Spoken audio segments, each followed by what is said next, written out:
happen all around us, man. People are celebrating here, celebrating there. Lots of things are going on, and you know what, man? Like, we're in a world where it's like a consistent spirit trying to make us want to celebrate any and everything, man. You turn on your TV, you turn on your phones, your social media, you're scrolling through Facebook, and you see people posting up their birthdays and the graduations and the thises and the that's, and you know, it's only natural that a man or a woman that's in the world or period would want to celebrate. You understand me? Like, I mean, but what are you celebrating though? What you really celebrating though? You understand me? And that's what we gonna go over today. You understand me? We gotta understand that, you know, I mean, I do understand that, we should all understand that because our people are in hell, that we have a reason, we want to celebrate something. You understand me? We've been going through so much hell on earth, in this planet. You know, hell is a state of being, you know, on the planet. You know what I'm saying? It's a place of lower state. We've been put at such a lower state for so long that any chance that we can get, we want to go celebrate something. You understand me? Like, it just feels so good to us. You understand me? It makes you feel good. But what we got to understand is that we need to know what we're celebrating and why. You understand me? We need to know what's the purpose, what are we actually doing, and what this can mean for us spiritually. You know, and why is that important? Well, there's one main reason why that's important, man, and that's because the Most High God of the Bible is a jealous God.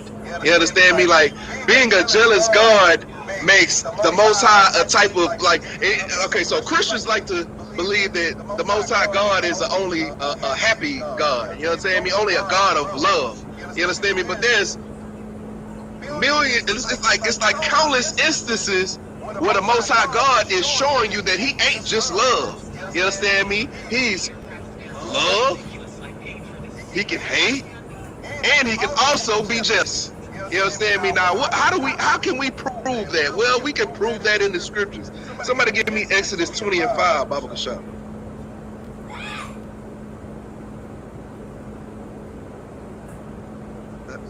Am I live on fair? Should be.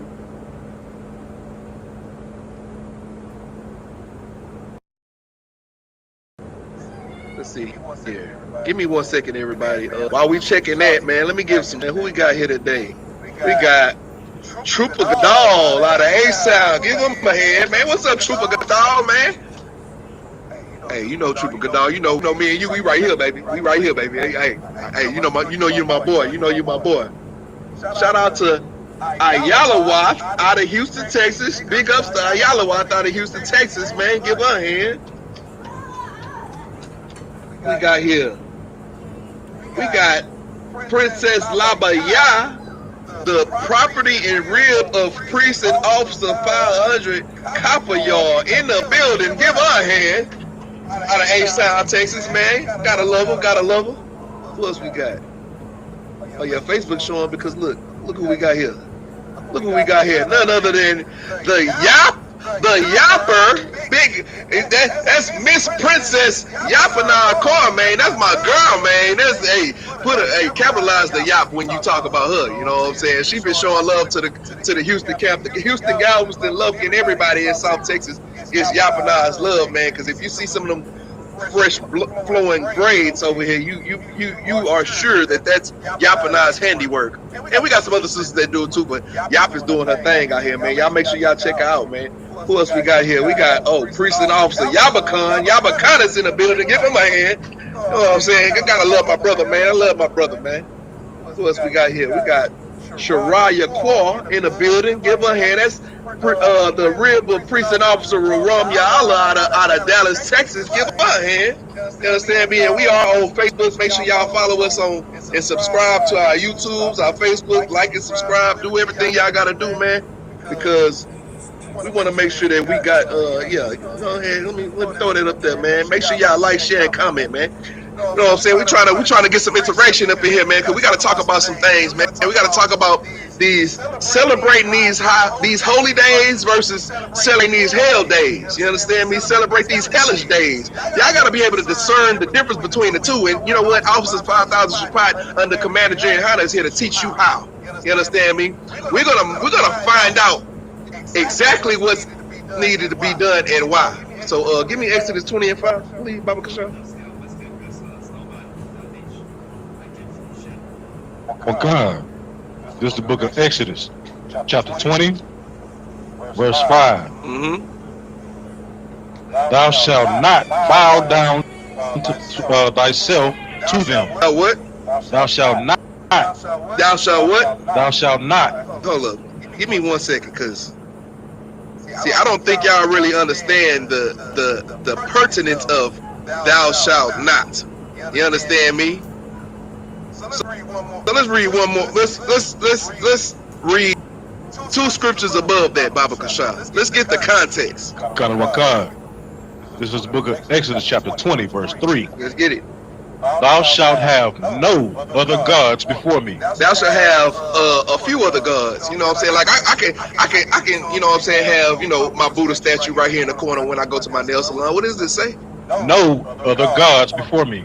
I mean, you know, I like to do this a lot, but you know, I don't think it as I just like to put my crystals outside in the sun. I like to bake them, and you know, it give me more power and energy every day throughout my day. What does the Bible say? Thou shalt have no other gods before me. No other gods before me. Most High God speaking, he is telling you, giving you exact instructions to not have any other God before him. Why is this important? It is important, blacks, Hispanics, and Native Americans, because in America today, you're gonna run into 1,000 different gods, 1,000,000 different gods. You understand me? They're gonna see. The thing with Satan is, Satan got a way of putting the God that resonates with you the most right in front of your face. You understand me? That thing that you worship is gonna be right in front of you, and you gotta be able to discern, you know, the difference between one and the other. You understand me? You gotta know what the Most High God is versus, hey man, I've been worshiping these cheeks on Instagram for too long. You understand me? Like, you can't put any other God before him. You can't be worship. You can't put your heart and your spirit behind anything over the Most High God, because the Most High God will show you. What will he show you?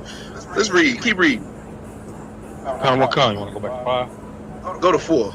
Go to 4. We're gonna read it all the way down to 5, because this adds more context to what he means about God. So you got to understand exactly what he means by God. Read it. Exodus chapter 20, verse 4.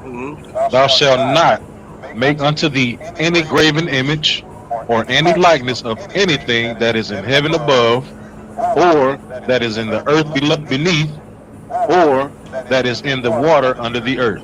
So you gotta understand, a graven image, like, one of y'all got a Zondervan Bible dictionary? Get a Zondervan right quick. Let's look up graven. Let's see here. Let me see if I can pull it up faster than you can find it.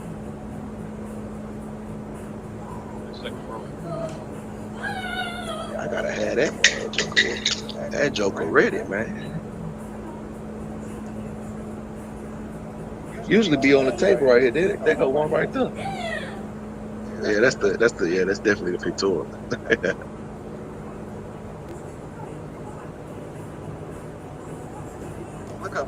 Look up graven for Baba Kasha. Let's see what the Zondervan says about what a graven image is.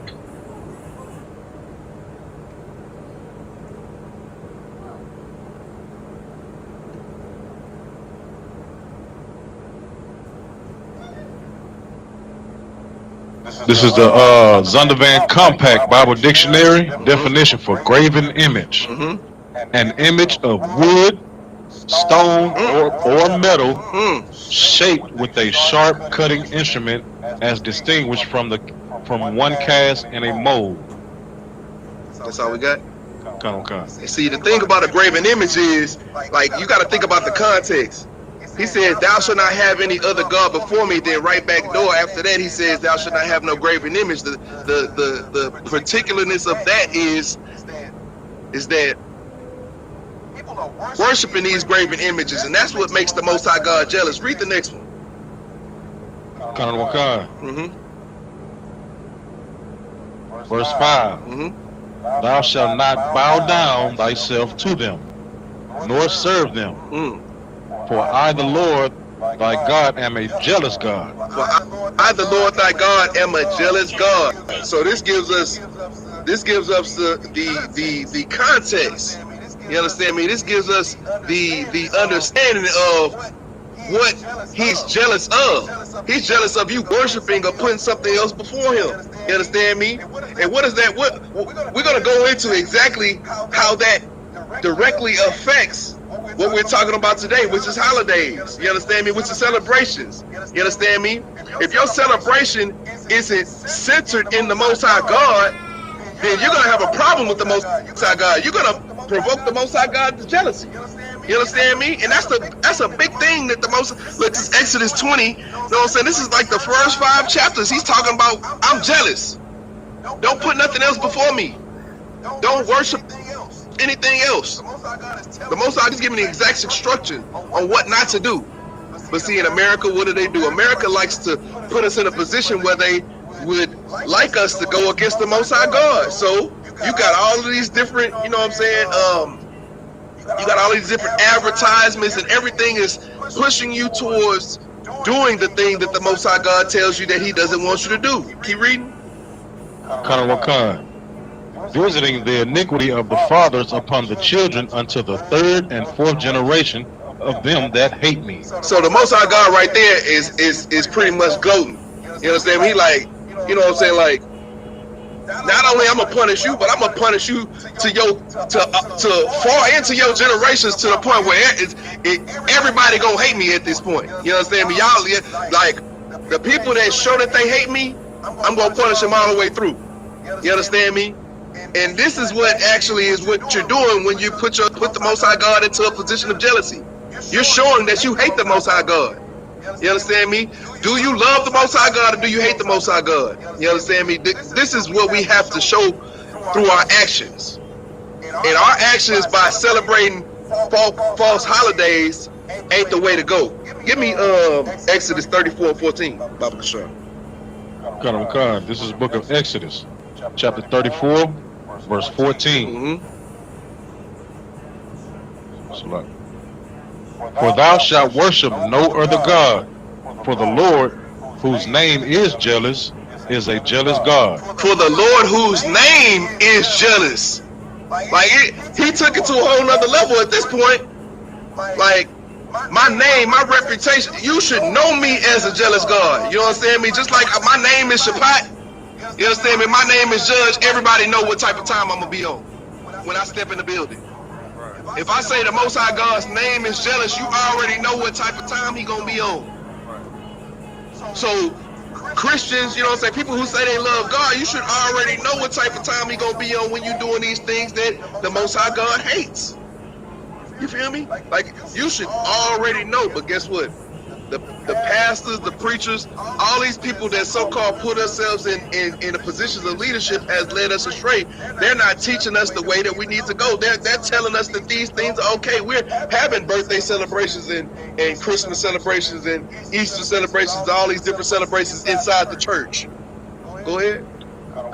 What you to add on to that is one subtle day that we do every week that we don't even think is a come on now. is a worship, which is Sunday. There it is. You know what I'm saying? You know, of course, when we just got out of Exodus chapter 20, if we would have kept reading, it would have said, you know, in the 10 Commandments that every Christian, they know, you know what I'm saying, is to remember the Sabbath and keep it holy. But you don't keep it holy every time you go on Sundays to, you know, tap dance. Come on now. And sing, sir. That's all I got. Nah, like, give him a hand, man. What he said was heavy. Like, we gonna get right into it though. You know what I'm saying? We gonna discuss what's right and what's wrong. You understand? Because like a lot of us, we like, especially around times like this. You know what I'm saying? We got all of these different celebrations going on. You got celebrations that you want to partake in, but you like sometimes you gotta call and ask for counsel. Like, man, hey, should I be doing this? Is this right? You know what I'm saying? And I understand, you know what I'm saying, with the zeal of the Most High God, with the zeal of spirit of you coming into the truth and you wanting to be right with the Most High God, sometimes it can be confusing of what I should do and what I shouldn't do, and it makes you want to not do nothing. You understand me? But the Most High God is a jealous God, but He is also a loving God as well. So He ain't gonna be the type of God that ain't gonna allow you to party. He gives you parties to party. You understand me? He gives you points of permission to have your celebrations and your memorials and all this nature. You understand me? But you gotta understand the rules. You gotta understand the guidelines.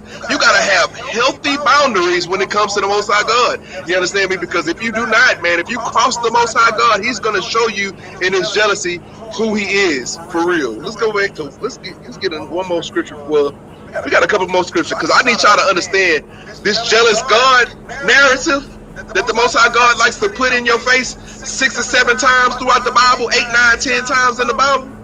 We gotta dig it in. We gotta really understand the Most High God and what He means. So go to Deuteronomy 4:24. Baba Kashab. Go ahead. This is the book of Deuteronomy chapter 4, verse 24. For the Lord thy God is a consuming fire, even a jealous God. A consuming fire. Like, come on, man. Like the fact, like that's how His anger will destroy you. You understand me? A consuming fire. You're not gonna be able to get away from the judgment of the Most High God when you go against Him. I gotta lay out who you dealing with before we can even get into discerning yes or no, left and right. You gotta know who you dealing with first. You understand me? You ain't dealing with no Rudy Poo Christian. God loves. What's one of them hymns they be? God is love. Like this ain't that, bro. You read the scriptures you get into the scripture, and the crazy part about it is we ain't even left the first 5 books. Like the first 5 books gonna lay it out. It's gonna lay it flat, lay it plain. He gonna tell you who you dealing with out the gate, man. The brothers and sisters that was coming out of Egypt, they had to know. We gonna get into how they had to know. Like it was stuff going on where it was like, man, bro, y'all about to find out. You understand me? Like seriously. F around and find out. Like, F around and find out for sure. You know what I'm saying? That's how the Most High God is. The Bible was put here to give us not only instruction but show us examples of when our ancestors conquered, when they succeeded, and when they failed. We're supposed to be looking at these things and like, okay, they messed up doing something like this. Maybe we shouldn't mess up doing that same thing. Maybe we should learn from that thing that they did wrong. You understand me? Maybe we should use our wisdom. You understand me? They got a saying that says a smart man learns from his own mistake. A wise man learns from the mistakes of others. You understand me? We gotta be wise, Blacks, Hispanics, and Native Americans, because we've been smart for too long. And you know what? We really been dumb. You understand me? Because we've been going against the grain for so long. Now that it's time for us to be smart, it's time for teach our children to be wise. You understand me? Like a lot of this stuff that you haven't done, it's time to be wise when you read it in the scriptures. Because you're gonna come across a time period where you're gonna be faced with a dilemma. Should I do this or should I not do this? And Satan, you know what I'm saying, these demons on your back is going to be trying to push you to do the things that you're not supposed to do. But I'm going to give you the instruction today where you don't have no question of what you should and shouldn't do. You're gonna know exactly what spirit to take when it comes to these type of situations. When it comes to should I celebrate this or should I not celebrate it, I'm going to bring it all the way up. Before we go there, God's still jealous. Bring me Deuteronomy 5 and 9. He's still jealous. Let's get it. Deuteronomy 5 and 9, Baba Kashab. This is the book of Deuteronomy, chapter 5, verse 9. Thou shalt not bow down thyself unto them, nor serve them.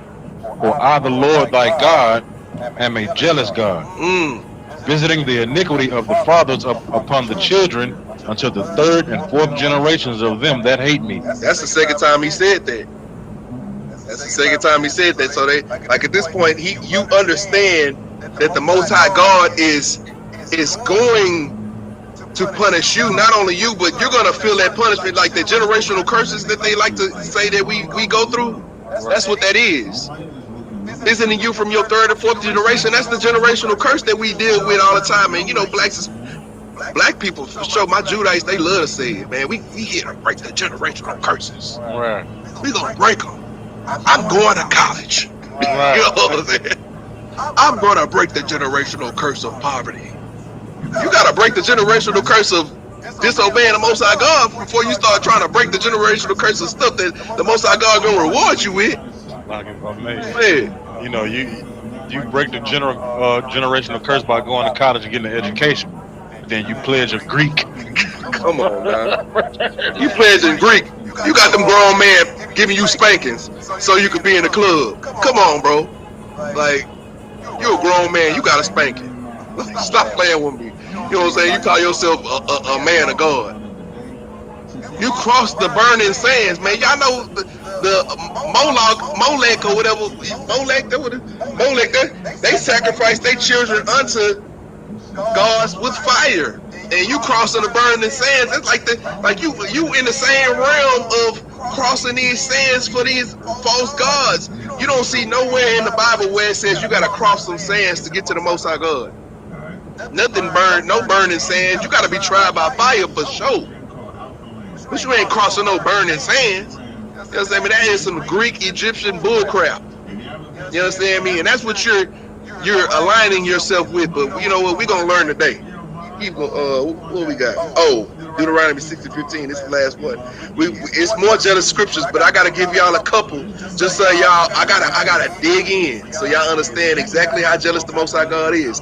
Before we get into the holidays and the hell days, keep going. This is the book of Deuteronomy, chapter 6, verse 15. For the Lord is thy God. For the Lord thy God is a jealous God among you, lest the anger of the Lord thy God be kindled against thee and destroy thee from off the face of the earth. So the bottom line is that if you're not paying attention to the things that you're doing, you will provoke the Most High's jealousy, and his jealousy will get to a point where he's ready to wipe you off the planet. He's gonna wipe you off the face of the earth. Your remnant wouldn't even be here. You understand me? To the third and the fourth generation, that's what the Bible says. It's gonna follow you. Like, we don't want that for ourselves. We don't want that for our children. So our main objective is to be obedient. You understand me? That's the conclusion of the matter. This is the whole duty of man. Keep the commandments of the Most High God. You understand me? Ecclesiastes. You feel me? Like, we gotta make sure that we doing the right thing. We gotta keep our eyes on the prize, man. And especially in a time where we wanna let ourselves go free. You know what I'm saying? Have a little fun. You know what I'm saying? Having fun doesn't mean that you gotta lack discipline. You understand me? You've always got to have discipline. Why? Because everything must be done in decency and order according to the scriptures. You feel me? And what's the order of the Most High God? The order is to follow his commandments. Now, give me Ezekiel 23. Hey, shout out to Captain Zaryak. He just got off the 85 South Show, man. Hey, big ups to him. The interview is coming soon. Shouts out to him. They also just dropped a skit, man. It's hilarious, man. Make sure y'all support Captain Zaryak. Go to his page, man. Also support I.S.U.P.K Galv'Bmt, I.S.U.P.K Houston, I.S.U.P.K Lufton, and I.S.U.P.K Port Arthur Beaumont. You understand me? Go to the YouTubes and make sure you subscribe to the YouTubes. We need as much subscribers as we can and much action as we can get on those things. Shout out to who we got here. We got Nicole Davis. Shout out to Nicole Davis from Jersey City. Also, we already got Shariah Kwar. We already got you. So big ups to all y'all who's joining us in class today. What do we got? We got Ezekiel 23. 23 and 1. We're gonna start at the top. This is the book of Ezekiel, chapter 23, verse 1. The word of the Lord came again unto me, saying, Son of man, there were two women, the daughters of one mother. So right now we about to get into a allegory, so to speak. son of man meaning, you know what I'm saying, like son of man. The Christian church like to think son of man is always talking about Christ. Son of man is just a saying. You know what I'm saying? Like, say man. You know what I'm saying? Like son was actually like, you know what I'm saying? It's like it's slang. You know what I'm saying? It's slang, so to speak, and it's biblical slang, but it's Israelite slang. And just like Israelites, Blacks, Hispanic, and Native Americans have always done, we're always going to have slang. We're always going to speak in a manner in which, you know, our people can understand what we're talking about in the times. You know, so to bring you up to speed with the times, son of man is just saying, you know, like, say man. So like, okay, so look, he says the word of read a woman. Exodus 23 verse 1. The word of the Lord came again unto me, saying, Son of man. So the word of the Lord came unto, we say, hey, Ezekiel, son of man, say, listen up. Say man, say man. Big on, say big on me. You know what I'm saying? Keep going. Salaki. There were two women. There were two women, the daughters of one mother. Go ahead. Verse 3. And they committed whoredoms in Egypt. So these two women committed whoredoms in Egypt. Now, what we're going over in this scripture right now, what I'm trying to bring out, what I'm about to bring out is you understanding what the application of the jealousy is. You understand me? We are children of the Most High God, but we are married to the Most High God, essentially, as a nation. You understand me? We are the wife of the Most High God, and you know, if we commit adultery or go against the Most High God and serve or get with another man, so to speak, a God, so to speak, then it's gonna make the Most High jealous. And we gotta understand that this is peak showing us exactly why the Most High God is so mad at us. Think like you gotta think of it like, you know what I'm saying, like we got Chris Brown out here taking pictures with sisters, you understand me, for $1,200, $1,100, you know what I'm saying, taking pictures with, you got like 3, 4, 5 men already that came out already saying that I've cut off my engagement, I've canceled my marriage, I stopped my relationship with this sister because she ain't taking pictures with this. Like, think about how drastic a man can get when you deal with another person. If you're the man, the woman that's dealing with the man, a lot of our sisters, y'all already know, men are very territorial. They ain't playing no games. You understand me? Now the Most High God is a man of war. According to the Bible. So you know he ain't playing no games. He already said that he gonna come with fire and he gonna come and burn you down to your 3rd and 4th generation.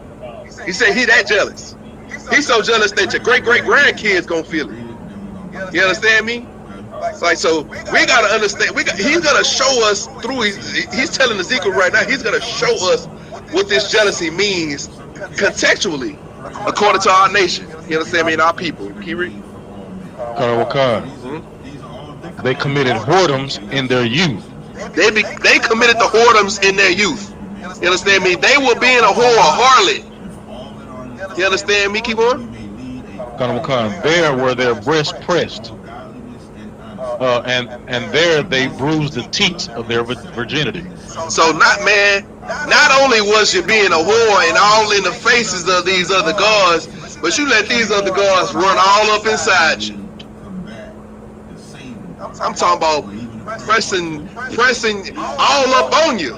Right. Look, think about it. Pressing your breasts and bruising your teeth of your virginity. Think about it. Like, you letting it, like, again, this is the allegory. You about to see it all, but just think about this in the allegory in the hypothetical state that they're talking about right now. Like, a woman right now is getting in their virginity, in their youth, they're getting pressed on. You know what I'm saying? They get laid on. You know what I'm saying? In whoredom. You know what I'm saying? Me? Like, keep going. We're gonna get right into it. Keep going. Verse 4. And the names of them were Ahola the elder, Uh-huh. and Aholabah her sister, Uh-huh. and they were mine, Mm. and they bare sons and daughters. Thus were their Salaki. Thus were their names. Samaria is Aloha, Ahola. Ahola, and Jerusalem Aholabah. So Samaria, Ahola, that's the northern kingdom. Jerusalem, Aholabah, that's the southern kingdom. So we talking about Israel right now. He breaking it down as we go. Like these two sisters, he said the Most High God said they were mine, meaning he was married to them, and they had sons and daughters. You understand me? They had the tribes in those nations, in Samaria, which is the northern kingdom, and Jerusalem, which is the southern kingdom. Keep going. And Ahola played the harlot when she was mine. So northern kingdom played the harlot first. Northern kingdom went into them, let those foreign gods and powers take over her way before the other one. You understand me? Keep on. And she doted on her lovers, on the Assyrians, her neighbors. And she doted. What does doted mean? Look it up for me.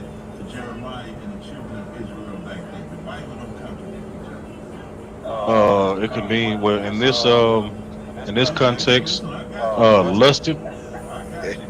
There it is. There it is. Lusted. They wanted. They pretty much gave themselves up to these people that their neighbors were, the Assyrians. They let the Assyrians run all up and through them. This, like the Bible tells us time and time again about these other nations. You understand me? But what do?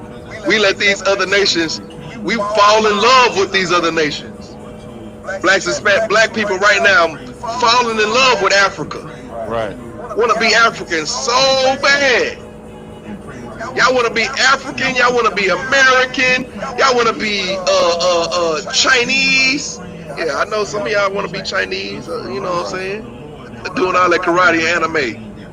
Love anime, but just some of y'all taking a little bit too far. You know what I'm saying? Y'all want to go over there and lay with them people. You know what I'm saying? Me, like y'all can't just enjoy the entertainment. Y'all want to go over there and become one of them.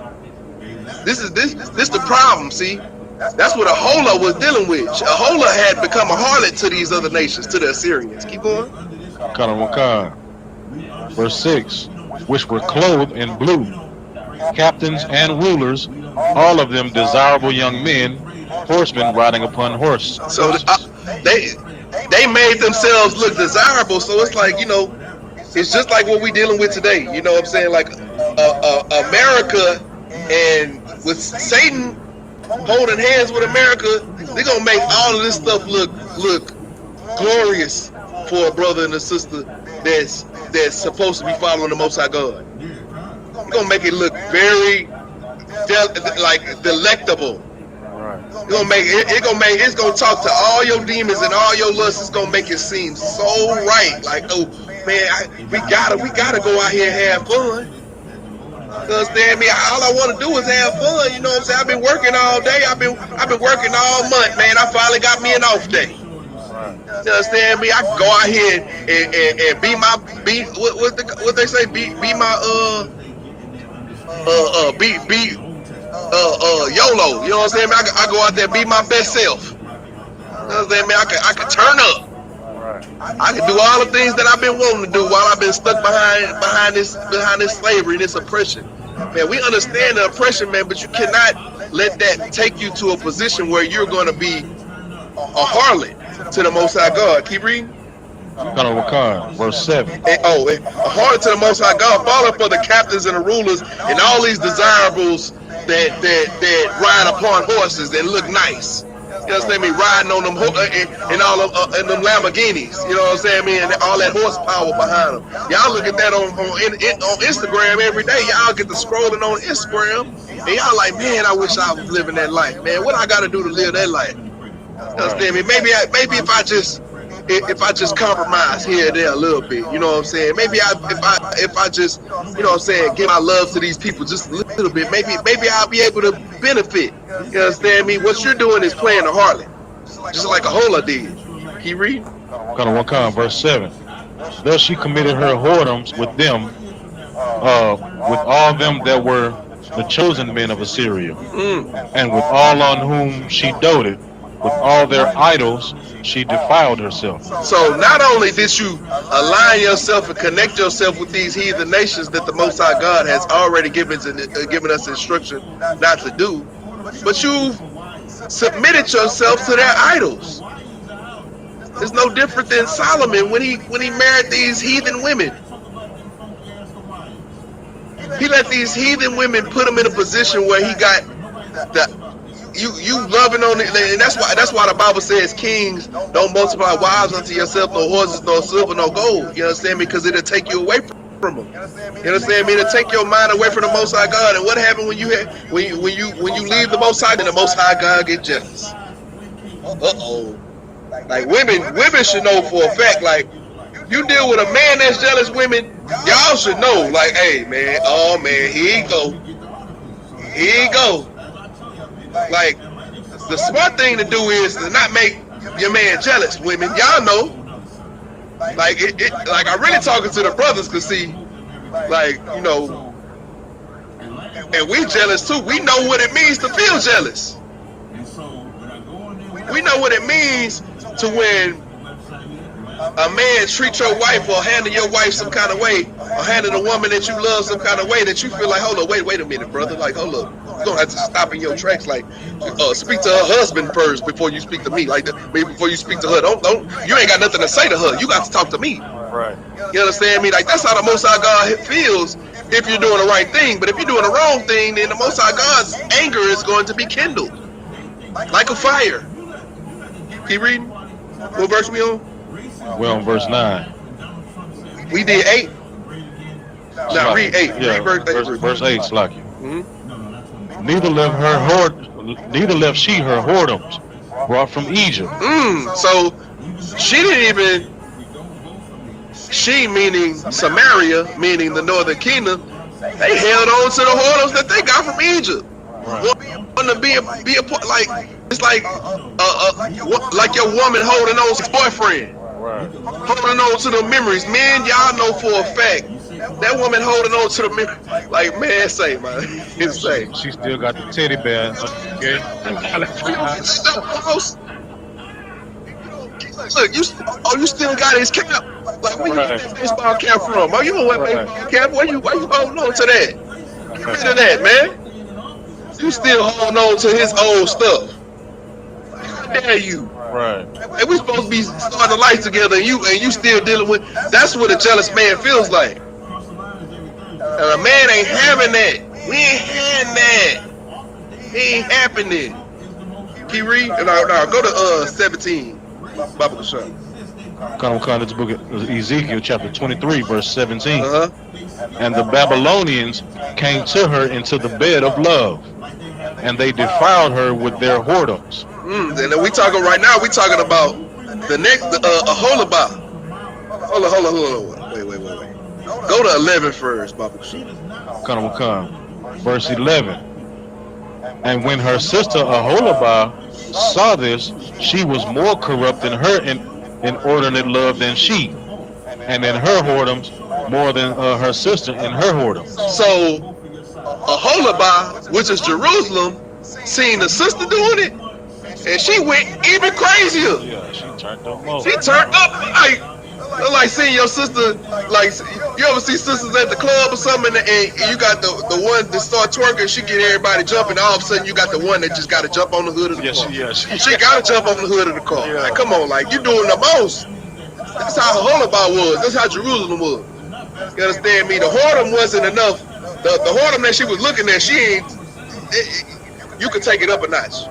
You understand me? That's how Aholabah felt. You understand me? Now read 17 now. Verse 17. And the Babylonians came to her into the bed of love, and they defiled her with their whoredoms. See, so the Babylonians did to Aholabah with the Assyrians did to Ahola. Ahola, yeah. Goddamn. Yo, they a hoe here and a hoe there. You know what I'm saying? When you talk about two hoes, you understand me? And the Babylonians did it the same way. Now keep reading. And they did, and she was polluted with them, and her mind was alienated from them. Come on now, like you got defiled by the Babylonians. By Babylon. What is Babylon today? What we talk about? America is Babylon today. So this is what we're dealing with today. You know what I'm saying? A lot of these precepts, a lot of these allegories are manifold. You understand me? They might mean exactly what it means in that very time of Ezekiel. They also mean the same thing in the time today because we're watching it happen today. We're seeing it live today that our blacks, Hispanics, and Native Americans are getting defiled by Babylon right now. To this day, we letting Babylon lay with us, and we taking it to another level, going crazier than what Babylon even taught us. All Babylon had to do was just spark it up, and we going crazier. This is what this is what you see on Instagram every day. You see all this twerking and the OnlyFans and the this and the that. You see Chris Brown out here. He got married women hanging on like doing a Superman with married women with the legs. You know, he doing all this stuff with the married women, and you know, you seeing all this stuff and all the morality from us because we played the harlot. What have we got? Read 18 and we're going to stop there. Verse 18. So she discovered her whoredoms and discovered her nakedness. Then my mind was alienated from her, like as my mind was alienated from her sister. So the point being is, the Most High God ain't going to be there for you blacks, Hispanics, and Native Americans. He's going to turn his back on you because of these whoredoms that you commit. And what are these whoredoms? Before we go to the whoredoms real quick, we're gonna get right into the whoredoms. You understand? We're gonna get right into it, but I gotta go to Proverbs 6 real quick for me. See, we don't want the Most High God to alienate himself from us. That's the goal. We want to be eye and eye, shoulder to shoulder, arm in arm with the Most High God everywhere we go. We want to be one with the Most High God. We don't want to be two. We don't want to be here and there with the Most High God. We want to be one. But we can't be one if we're committing one of the greatest things to make the Most High most angry. You understand me? Like imagine your woman wanting to hold your hand at a movie theater, and she just blew another. You just found out she blew another man rod. Like, I don't want nothing to do with you. Don't even touch me.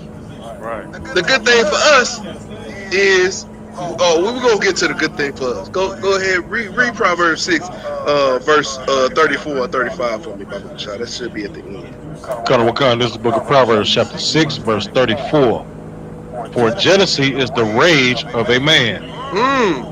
Therefore he will not spare in the day of vengeance. So jealousy is the utmost thing that make a man mad, and he not gonna spare you at all when it comes to getting his get back. Right. Ain't gonna be no sparing.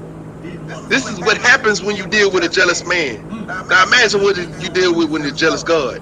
He already told you he coming for your great grandkids. Right. Everybody gonna feel me.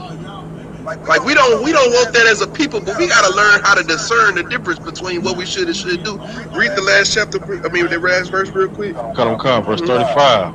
He will not regard any ransom, neither will he rest content, though thou gavest many gifts. So all that, I love you, I love you, I love you, Lord. All that you doing up in that church, Christian church, all that ransom you trying to offer the Most High God with those fake tithes you giving to the pastor, he ain't trying to hear that. He don't want that.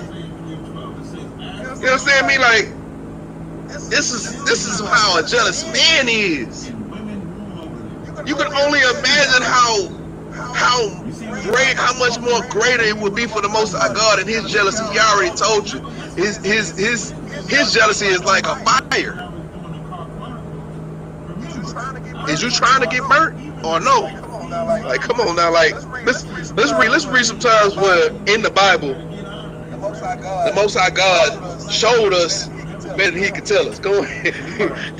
Go to Joshua 24 real quick. We're gonna go to Joshua 24. I'm gonna show y'all exactly what we set ourselves up for first before I show you how He showed us better than He could tell us. Joshua 24 and 19. Come. This is the book of Joshua, chapter 24, verse 19.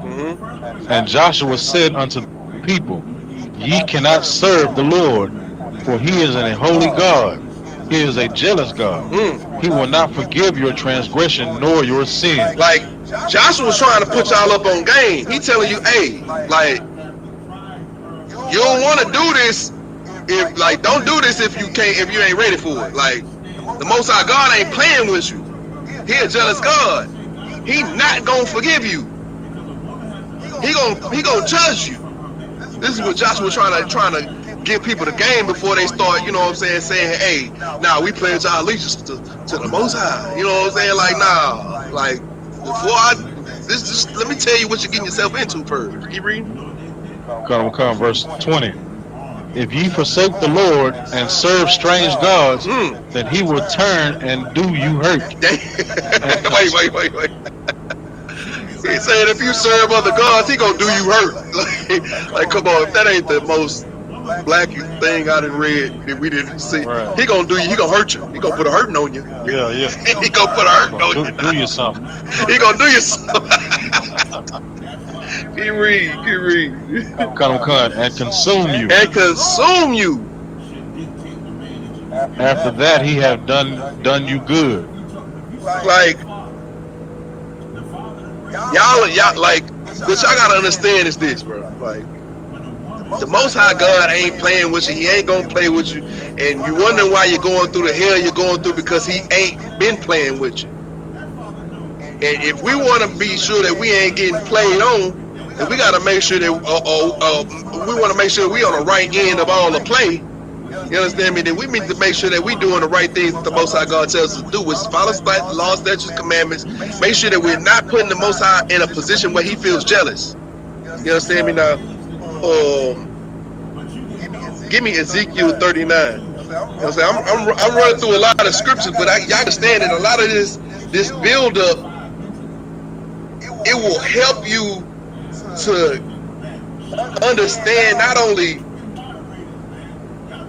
like this is to give you that foundational fear that you need so that you can make sure that you making the right decision, left or right. You understand me? Like, people say that they fear the Most High God, but they don't really understand what they signing themselves up for. Like Joshua just said, had to tell the Israelites. Like, we talk about Joshua, where Moses and Aaron had already led them out. Moses had already led them out from Egypt. Moses had already not got the promised land. You understand me? This is Joshua telling him after the fact. And that was Joshua 24. So Joshua and them already had battles. You understand me? Already stuff going on. But Joshua still had to tell him, like, look, y'all got to know what's going on. You got to know what you're dealing with. You understand me? Like, and we got to know what we're dealing with.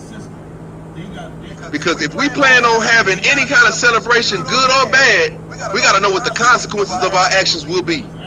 And those are the consequences of our actions. This is the person that we dealing with. Those are the consequences of our actions. It's no different than us parents, like teaching our children. You understand me? Our parents teach our children. We gotta know.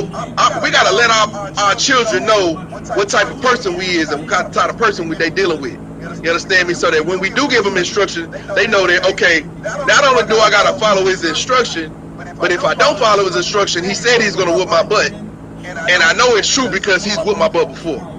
You understand? Because I saw him beat the crap out of my brother. You understand me? Like this, like I'm gonna listen to his voice when I hear his voice. Read that for me, Baba Kashah. Ezekiel 39, verse 23, Baba Kashah. This is the book of Ezekiel, chapter 39, verse 23. And the heathen shall know that the house of Israel went into captivity for their iniquity, because they trespassed against me. Therefore hid I my face from them, and gave them into the hand of their enemies. So fell they all by the sword. So this is the reason why we dealing with the things that we dealing with today. The Most High God gave us a chance and we failed. Christ came back, he's given us another chance, and we're in the process of failing today. Blacks, Hispanics, and Native Americans, it's time for us to wake up and start studying so we can pass this test, so that we don't have to deal with the failure. We living through captivity and oppression, man. It's hard to get groceries. You understand me? We going to events here and there. People going to events with smiles on their face and leaving dead. Like the Most High God not playing with nobody. You see World War III is on the brink. Russia right now is hiring Cubans, giving them all kind of money just to join the army. They doing military tests in the Gulf. They doing military tests in the Gulf, Russia. Like, come on now.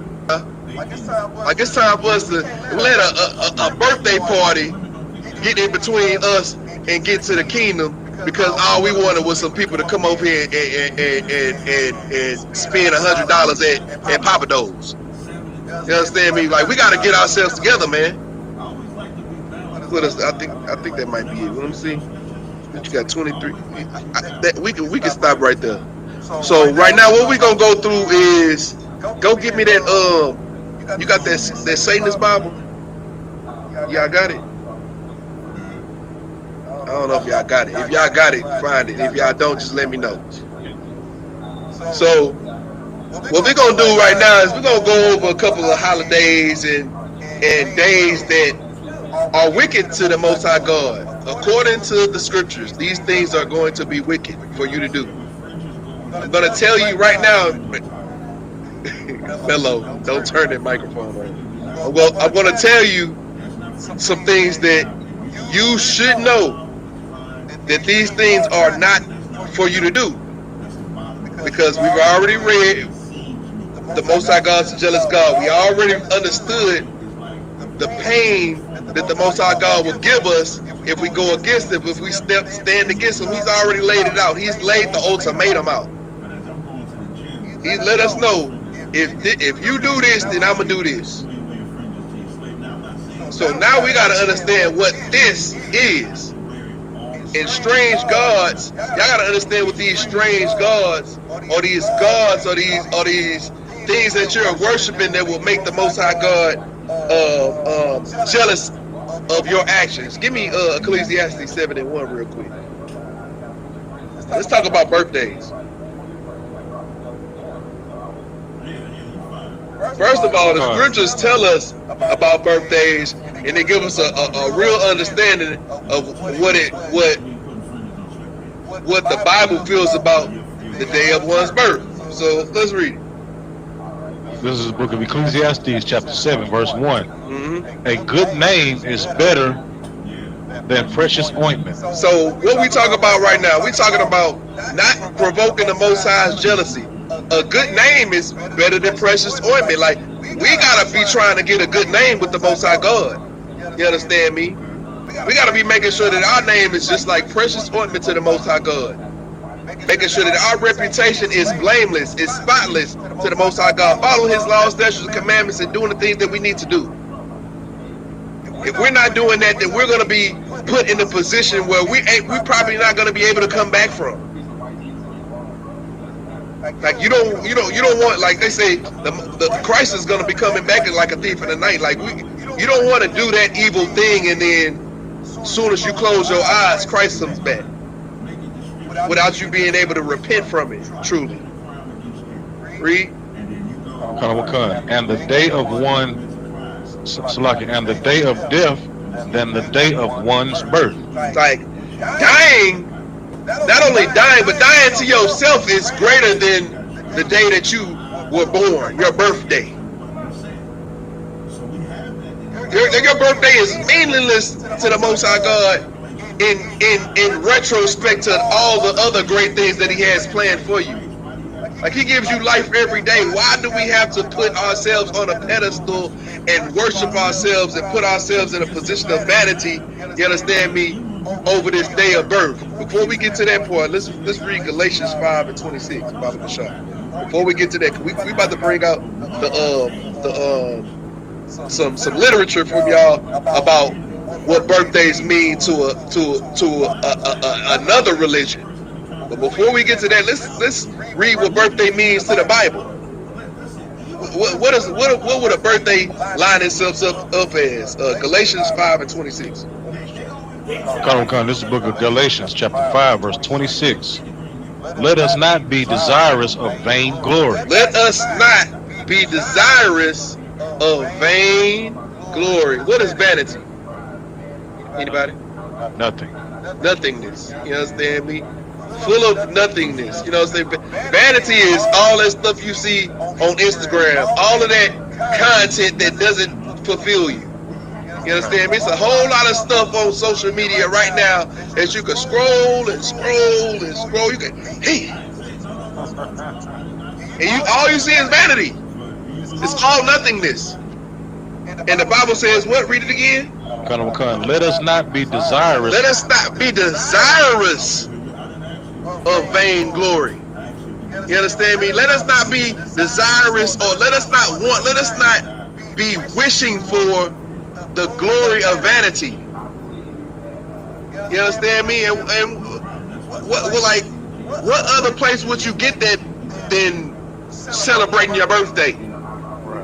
That's all that is vain glory. You want people to glorify you just for being born. And you desire it so bad. Y'all remember how I was in the world? Man, oh my God. Like, I gotta have my birthday. Like, we gotta go do something big. And everybody gotta show me love. And you know what I'm saying? If this person don't, keep reading. Come on, let's finish the verse right, because I'm gonna break it all the way down. Provoking one another, envying one another. Provoking one another, envying one another. Now how does that describe birthdays? Well, let me give you a chance. Let me break it down for you. First off, you wake up on first off, you don't even get a chance to get to the day. You already trying to prep everybody before you even get to the day that, hey, remember this day coming up, you're gonna have to worship me this day. You know what I'm saying? We worshiping me all month. That's what a lot of people say. You know what I'm saying? Like, oh, my birthday on June 31st. Okay, we worshiping me all June. Right. All June. It's my month. Right. You understand me? Y'all gonna worship me. We gonna be worshiped this month. You understand me? Hold up, man. I got it. Yeah, they put their Cash App. It's like, if I may. Yeah, go ahead. They put their Cash App on social media, letting everybody know, hey, look here. You ain't gotta say happy birthday to me. Just drop in the Cash App now. You know, like, come on now, like, they doing.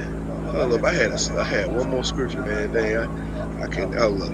Yeah, so they doing all that Cash App and it's something. Oh, you got the grill on? You got the grill on? So somebody, it must be somebody car out there. Something I seen some smoke out there. Salaki. So they doing all of this, you understand me, not only to be worship, but then you're provoking one another. You understand me? How you provoking one another, man? If you don't come celebrate my birthday, then shoot, you ain't my friend. I don't mess with you if you don't mess with me. Right. What they saying? What's up? Go ahead. You guys like, go ahead. well, you know, sisters, you know, they real hard on it, you know. Real hard. You know, they one sister, she was embarrassing the dude that took her to Cheesecake Factory. I don't know if that was her birthday or not, but you know, the Cheesecake Factory, she felt like that was beneath her.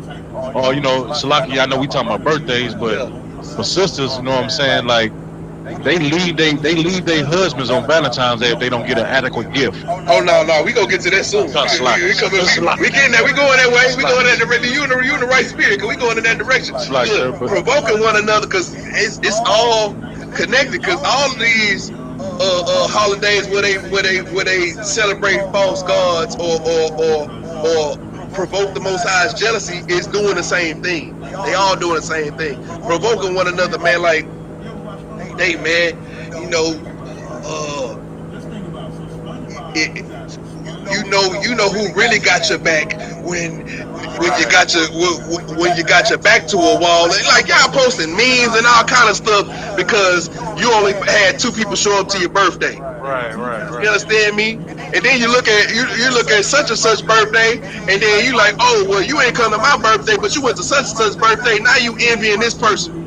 Right. You envying one another. You're provoking one another. You causing conflict between one another off of a day that means nothing to the Most High God. All it means is that you're going to be glorifying yourself in vanity. Like this, the Most High God is against this. And this is part of the problem. This is part of the things that's provoking the Most High's jealousy. Now let's see why this particular day is against the Most High God when it comes to false idols. Read. Yeah. Read the book and tell them what you're reading for before you start reading with the highlight in. Come. This is the Satanic Bible by Anton Sandor LaVey. So we've been reading the Bible of the Israelites. Now we're about to read the Satanic Bible. Then we're going to see what the Satanic Bible has to say about some of these things that y'all been doing. Let's read. This is page 96,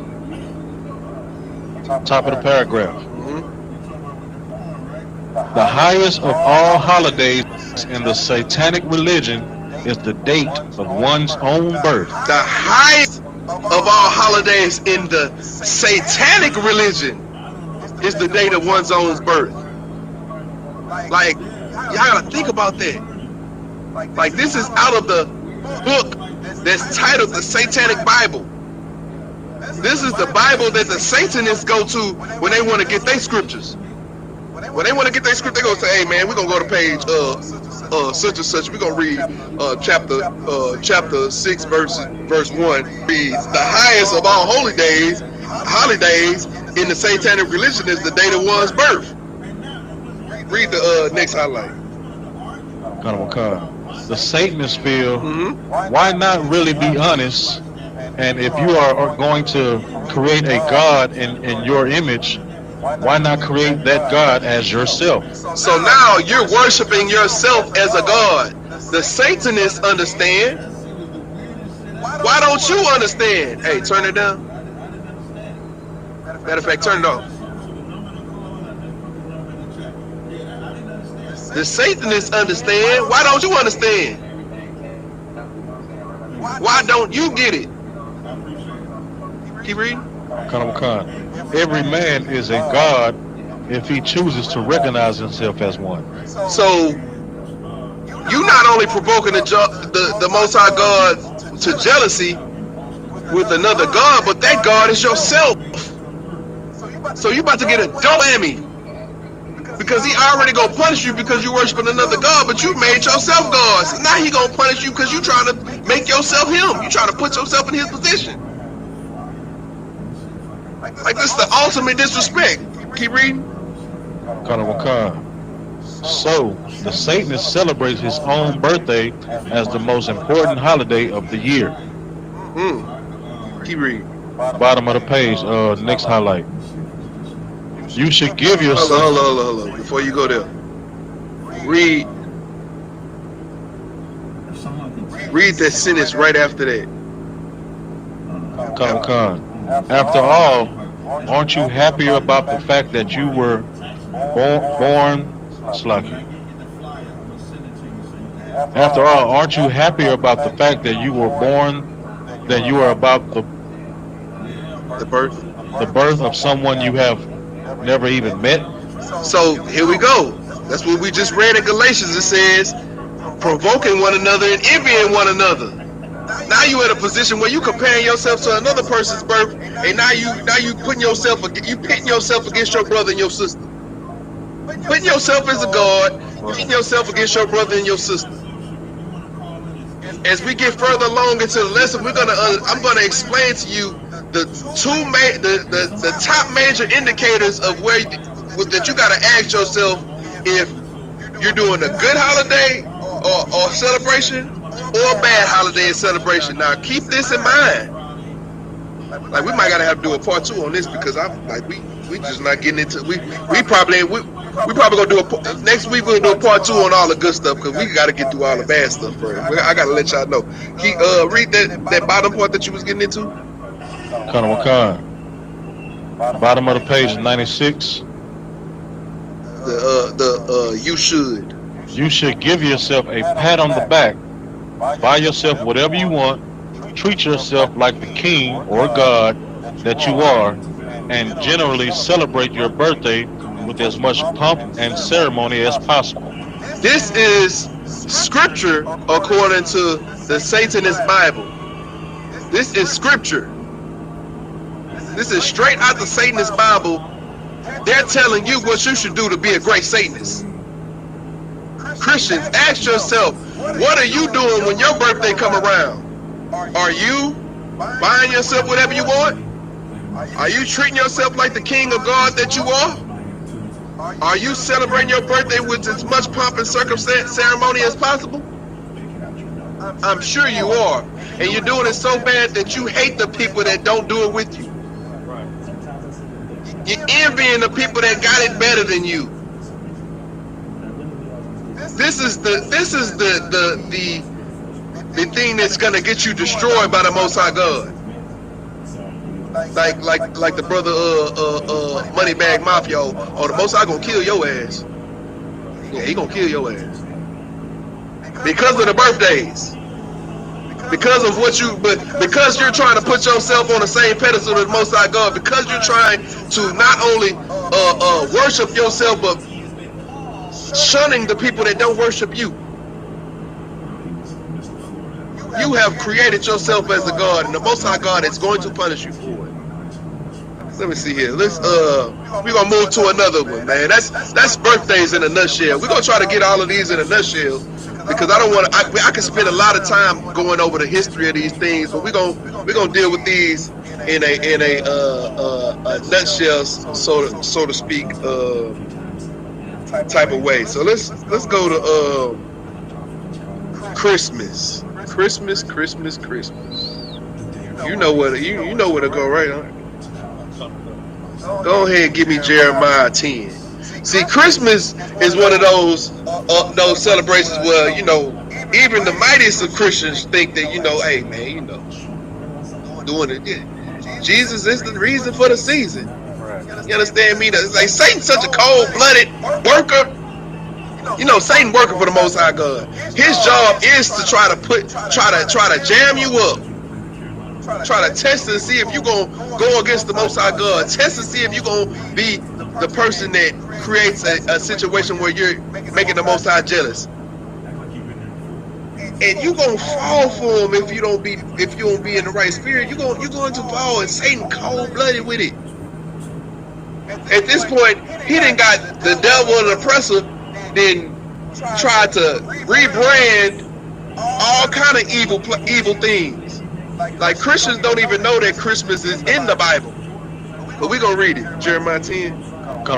This is 10. Yeah. Just start reading. I'll stop it. This is Jeremiah 10, verse 1. Hear ye the word which the Lord spaketh unto you, O house of Israel. Thus saith the Lord, learn not the way of the heathen. Learn not the way of the heathen. What else?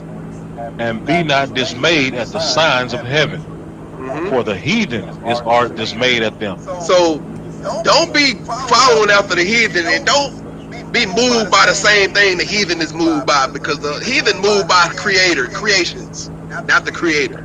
Right. We gotta let the creator move us, not the creations of the creator.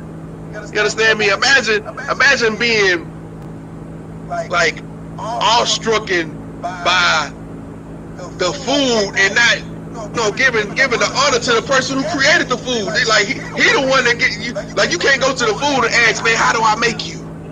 Right. Like you gotta go to the creator and be like, man, hey, that's a cold creation, man. Hey, if I could, sir, Salakia.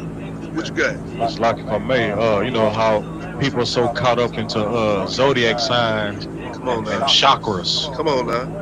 know what I'm saying? That's the zodiac signs, them chakras, them stars, them crystals y'all got in y'all front lawn that y'all trying to charge up, charge up the. I don't even know what that means. Charge up your crystals. Right. Y'all don't wear deodorant, but y'all put the crystals in the sun. You rub the crystal up under your armpit, and you still put it by your box. Or put it by your box. What does it do? It make you a stronger whore? Right. Right.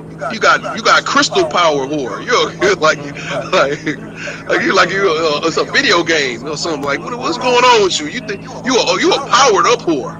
You understand? Because of the crystals. Put the Florida water on you. You think you doing something? Right. Burning candles and shit. Like what is like? Who you think you is? You dismayed by that stuff, huh? That stuff, man. You turned to that thing. Hey, you think you did something, huh? Like the most I got looking at that shit like, boy, you was goofy. You are a goof. You're stupid. You don't want to be that, bro. You don't want to be that, man. There's so many examples of people falling for that stuff, and there's so many examples of the men of the Lord showing you and showing them that y'all are goofy.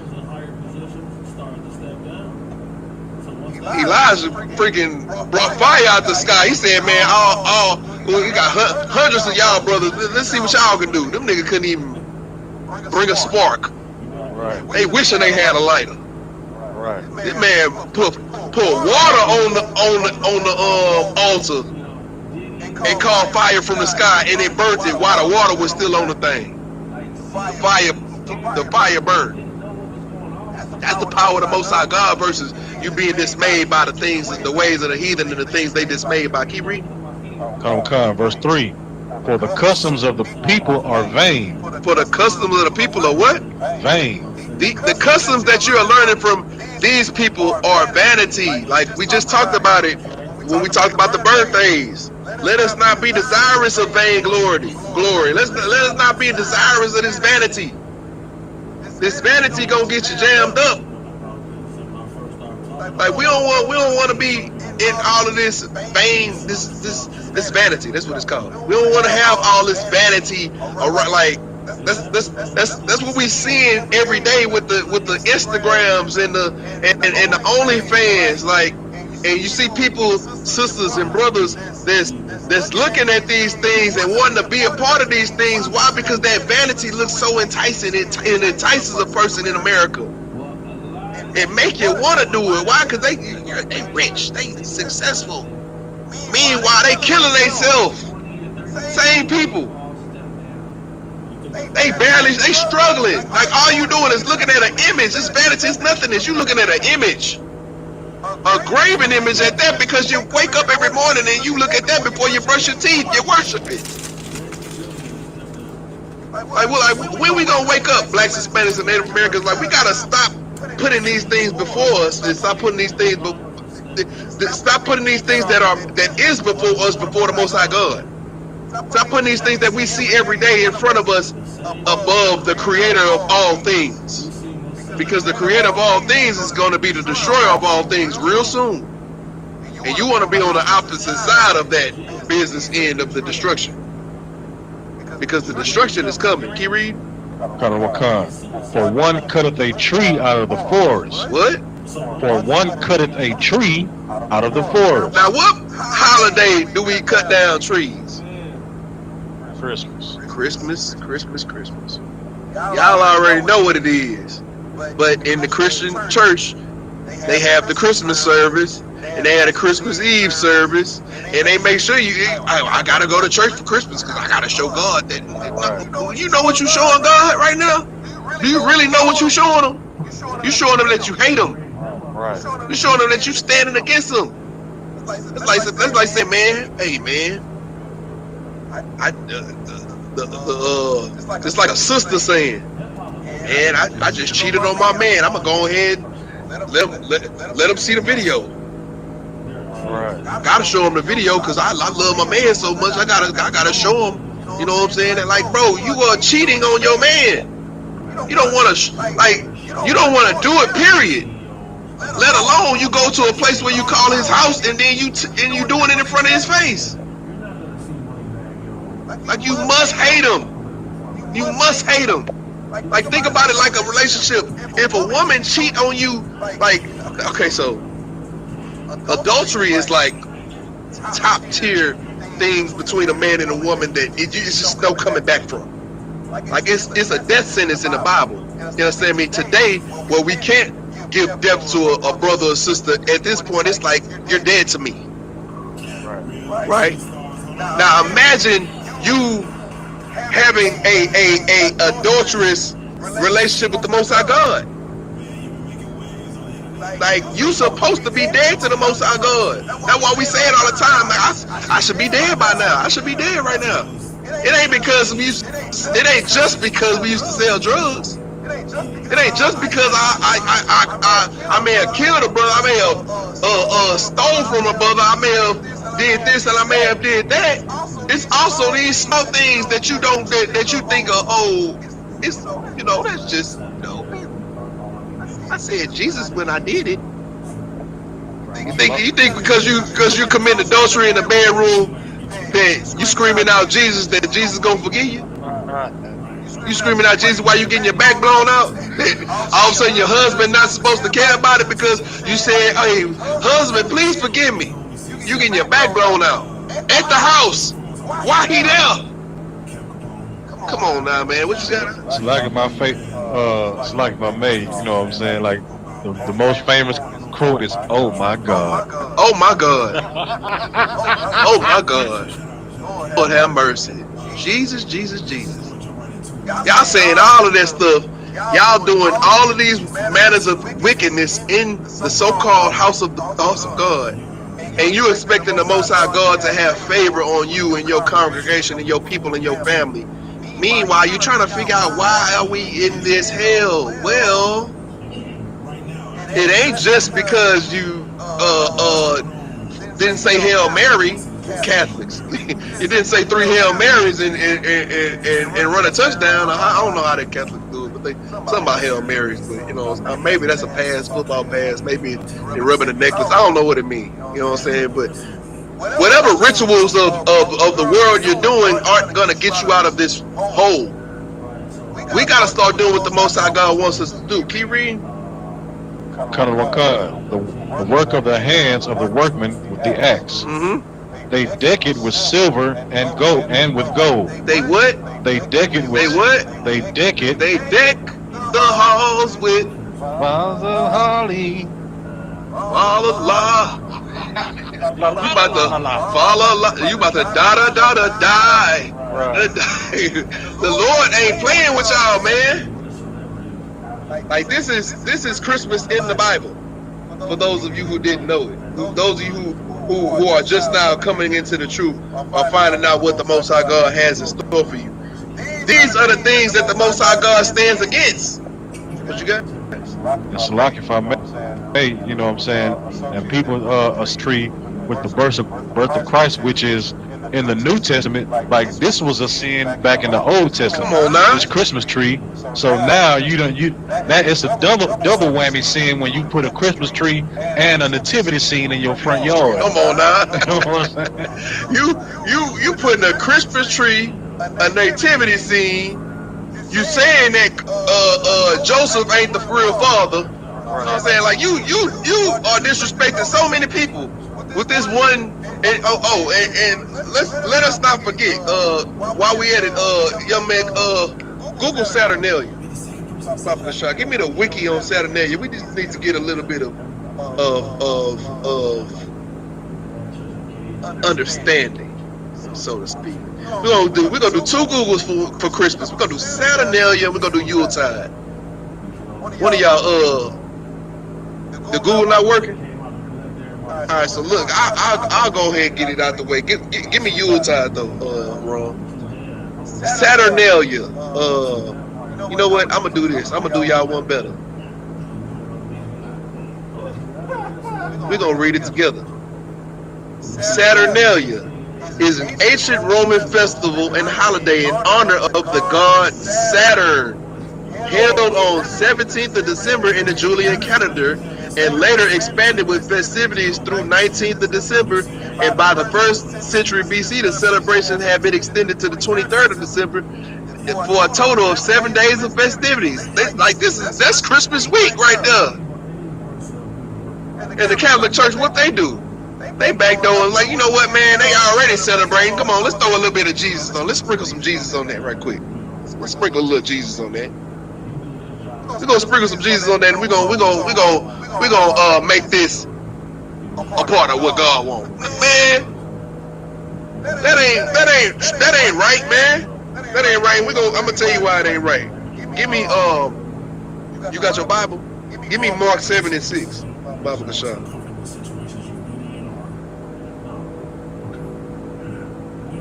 Wait, no. Don't give me that. Give me Matthew 7. There right there.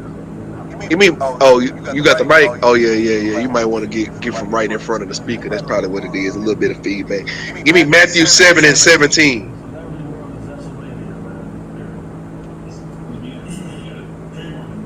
This is the book of Matthew, chapter 7, verse 17. Even so, every good tree bringeth forth good fruit. Every good tree bringeth forth good fruit.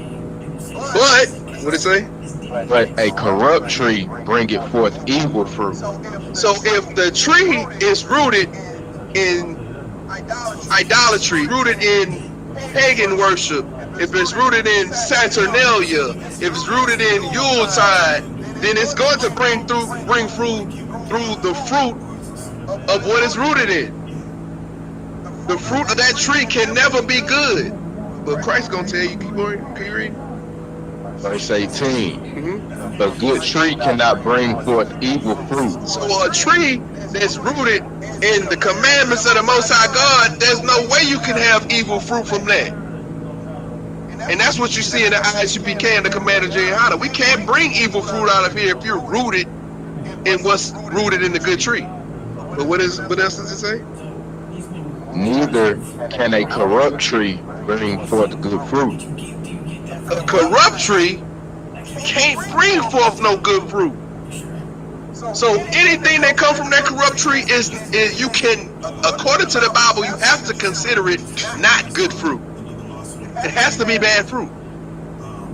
So if you're saying that, hey, man, the family got together, as long as the family got together, you know what I'm saying? Look, my kids were smiling. First of all, you got the most family conflicts that happen during Christmas time and Thanksgiving time. Like you really find out your family hates you during them times. Like y'all lying to yourselves about this good fruit because and oblivious looking on the internet and they seeing the pictures and they thinking that everything hunky dory because they see the pictures. That's Satan, man. Satan is tricking you. He's tricking you into thinking that you need to do this because you're seeing good pictures of other people doing it. Meanwhile, you ain't even seen all the evil that they had to do to get to it. You ain't seeing all the evil that happens while they're doing it. You ain't seeing all the evil that comes from it. But I'm telling you right now, a corrupt tree can't bring forth good fruit. You read? Verse 19. Every tree that bringeth not forth good fruit is hewn down and cast into the fire. This is what we should be doing with Christmas. We should be chopping it down, hewing it down, and then taking that tree and throwing it in a big ass bonfire and burning that shit. Because it ain't no reason why we should be trying to get fruit from something so evil. Blacks, Hispanics, and Native Americans, we in an age of information. Y'all already know this stuff. Y'all know Christmas ain't got nothing to do with God. Y'all know it for a fact. I done seen so many Christians like, well, yeah, you know, we know all of that, but you know, we gotta do it for the kids. What did we just say about jealous, the Most High being a jealous God?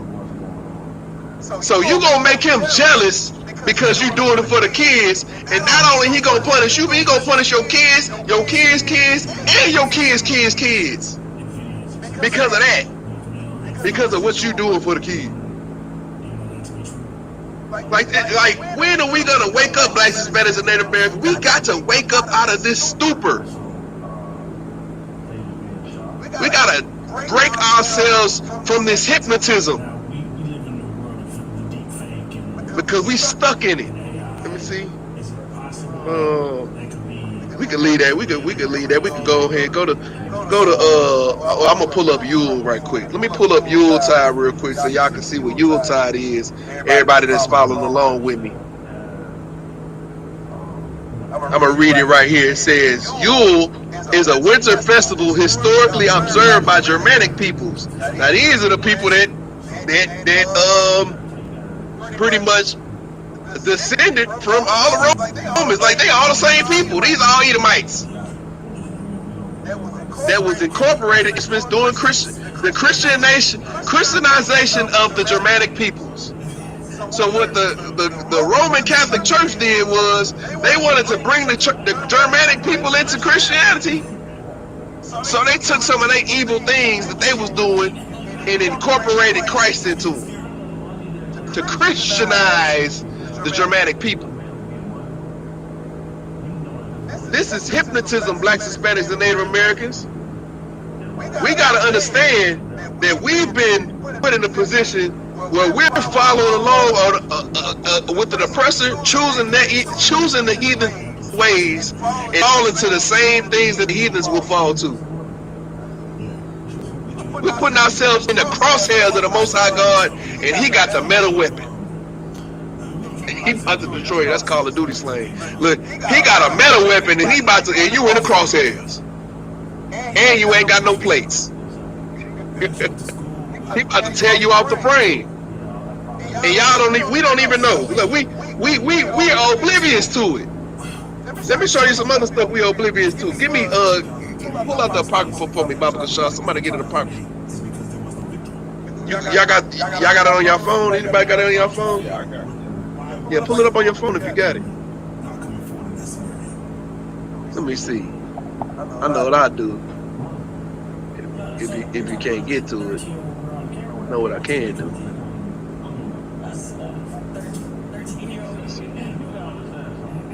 Do this. I'm gonna cut that out for a second.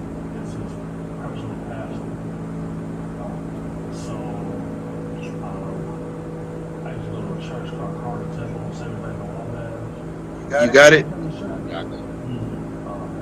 All right.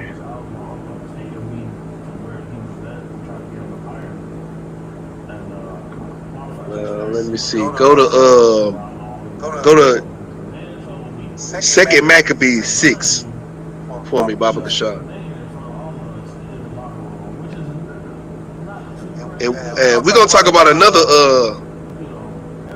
so-called day that Blacks, Hispanics, and Native Americans get into that they probably shouldn't be getting into. You know, they probably shouldn't. You know, if they were smart, they probably wouldn't do this. But here we are.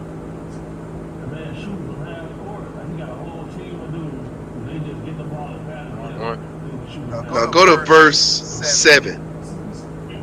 Read that for me. This is the book of 2nd Maccabees in the Apocrypha, chapter 6, verse 7.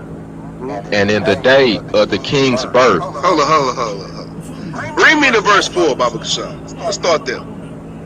Verse 4. For the temple was filled with riot and reveling by the Gentiles. So this is talking about the temple during the time of Maccabees. There was rioting and reveling up in the temple. Keep going. Who dallied with harlots and had to do with women within the circuit of the holy places, and besides that brought in things that were not lawful. So this is pretty much what's happening in the Christian church right now. You got all this hooping and hollering going on in the Christian church. They running up and down the aisles. They hollering about shabalala, shabalala. They doing all this stuff in the church. You understand me? And you got the women in there. They doing all kind of manner of wickedness to women inside the church. You understand me? And they bringing things that's not lawful into the church, like Christmas things, like the Easter things, all these things that would provoke the Most High to jealousy. Keep reading. Verse 5.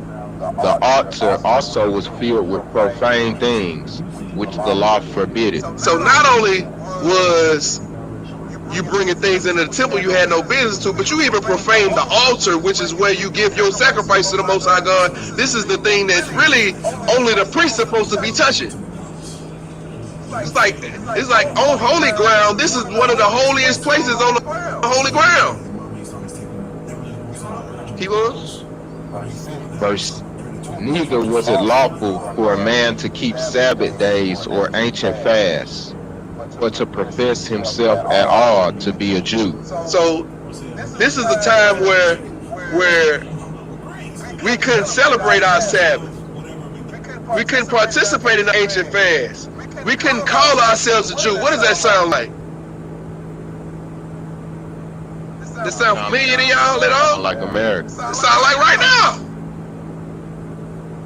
Like we can't do our Sabbath the way we want to do our Sabbath, man. Shoot, I don't even have off days on Sabbath no more. I can't even do the Sabbath, man. I gotta risk losing my livelihood because I want to do the Sabbath, man. In the kingdom, everybody off on the Sabbath. That's how the kingdom is.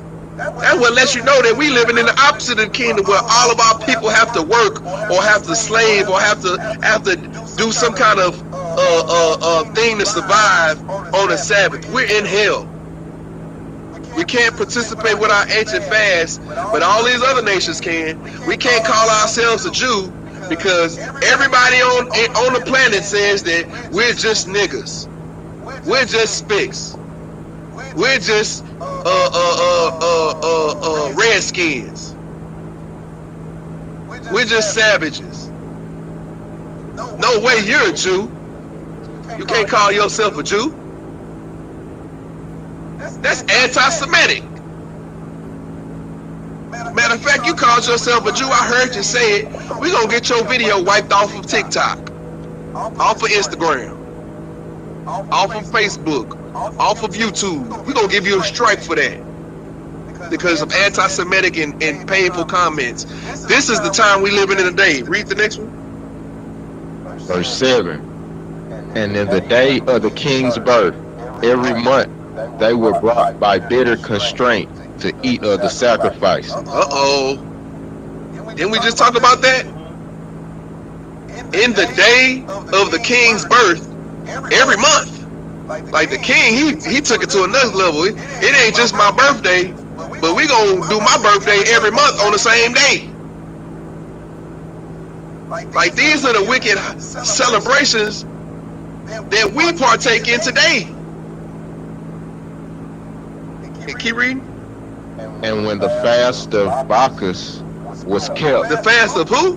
The fast of Bacchus was kept. Who? Anybody know who Bacchus is? You got give him a mic. You got your mic? Yeah, go ahead. Who is Bacchus? I think he's supposed to be like the Greek god of like drunkenness and debauchery and all that. True. Anything? Can you give me more? You got more? Celebrate during Mardi Gras. Oh, there we go. Give him a hand. That's it right there. Mardi Gras. So we didn't talk about Christmas. We didn't talk about birthdays. Now we on Mardi Gras. Oh, that's where the Mardi Gras come from. Bacchus. Yeah. Y'all thought whole time y'all was just do what you want. Think about what you're saying. Do what you wanna.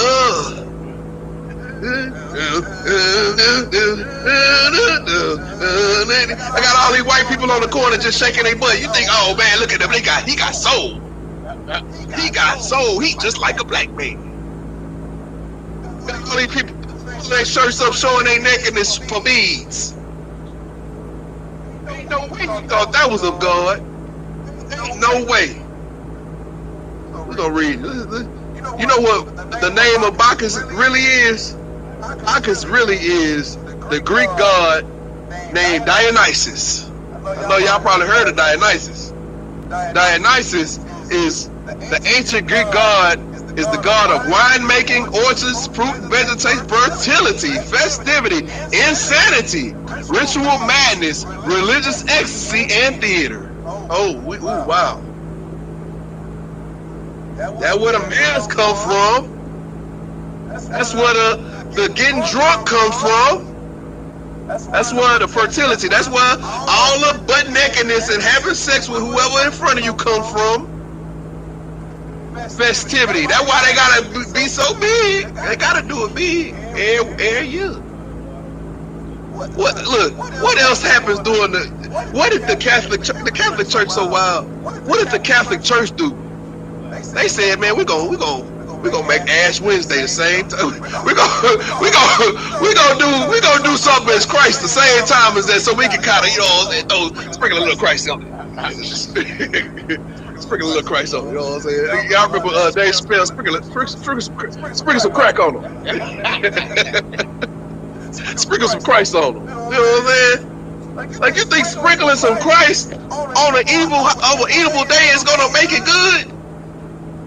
That's what we talk about, man. That's what we just read, man. If it's a tree of corruption, it can't bring forth good fruit. I don't care what you say. I don't care how many church services you go to. If you out here wearing that purple, that purple, mind you, that green and that gold, you celebrating Bacchus, and you out here trying to provoke the anger of the Most High God through jealousy. Turn the mic off. Oh, yeah, the mic. A little bit of what you call it. What else we got? What verse did you stop at? Yeah, keep read. Let me see. Yeah, okay. Read. Continue reading that. You said, and you stopped at Bacchus was kept. And when the fast of Bacchus was kept, the Jews were compelled to go in procession to Bacchus, carrying ivy. Come on now, what's a procession? Y'all know what a procession is, right?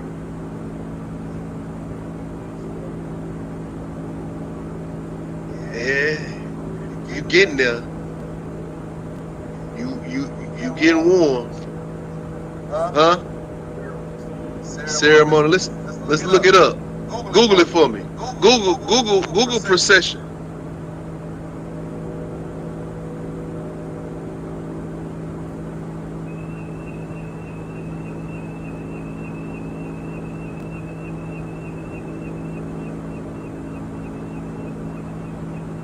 What is this?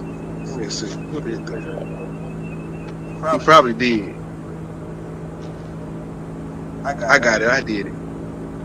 Don't worry about it.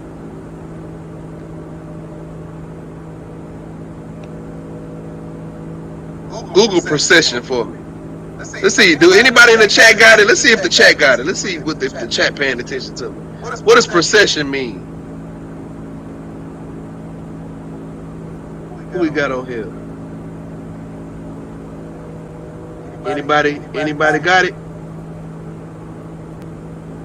What does procession mean?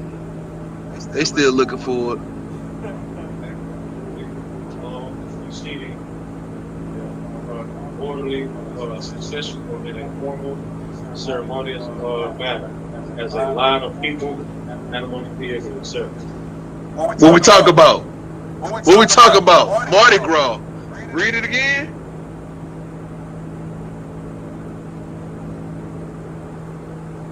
YAHANNA got it. YAHANNA got it. Read it. The act of moving along or proceeding in an orderly succession or in a formal and ceremonious manner, as in a line of people, animals, vehicles, etc. And what's that? YAHANNA said that's like a parade. Right. That's the Mardi Gras. That's what it is. Second line. Second line. Yeah. That's what it is. That's all it is right there. That's the parade. Yeah, that's what we doing for Bacchus. Yeah, you are provoking the Most High's jealousy with Bacchus. Mardi Gras. So we got Christmas, birthdays, Mardi Gras out the way. What else we got? Let's see. Let's see here. What we got? I got some more for y'all, man.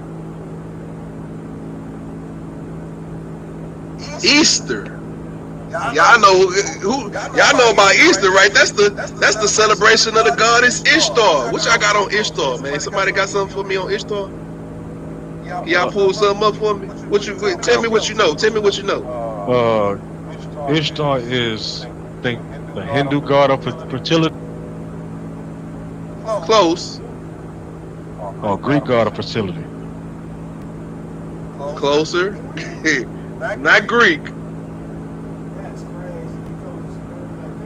Babylonian, Salaki. Babylonian. There it is. Ishtar is the Babylonian god of fertility. And what else? It's fertility and some other stuff. Divinity, love, and war. So, like, this is what we dealing with when we so-called do Easter. You understand me? Like, hold up. Let me pull it up. I'm gonna pull it up so everybody can see it in the class. I'd like y'all to see what we got here.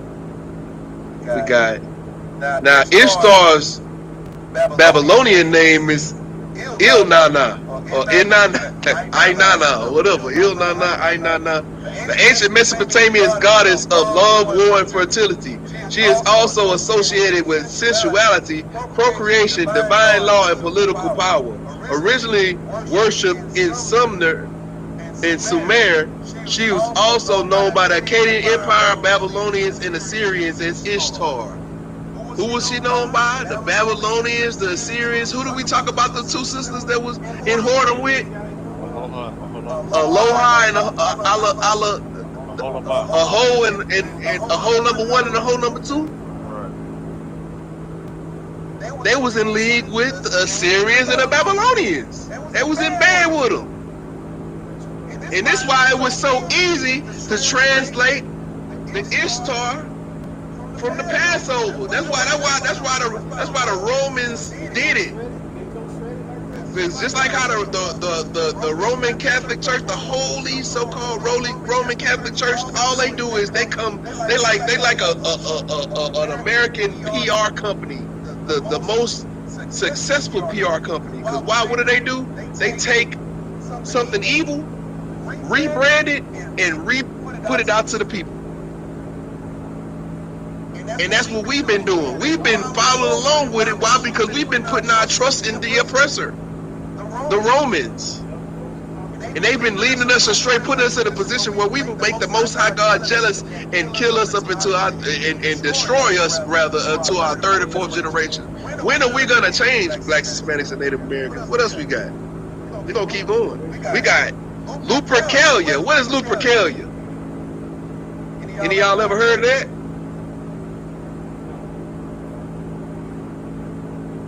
Let's see if we still got some listeners in here. Let's see if the chat know.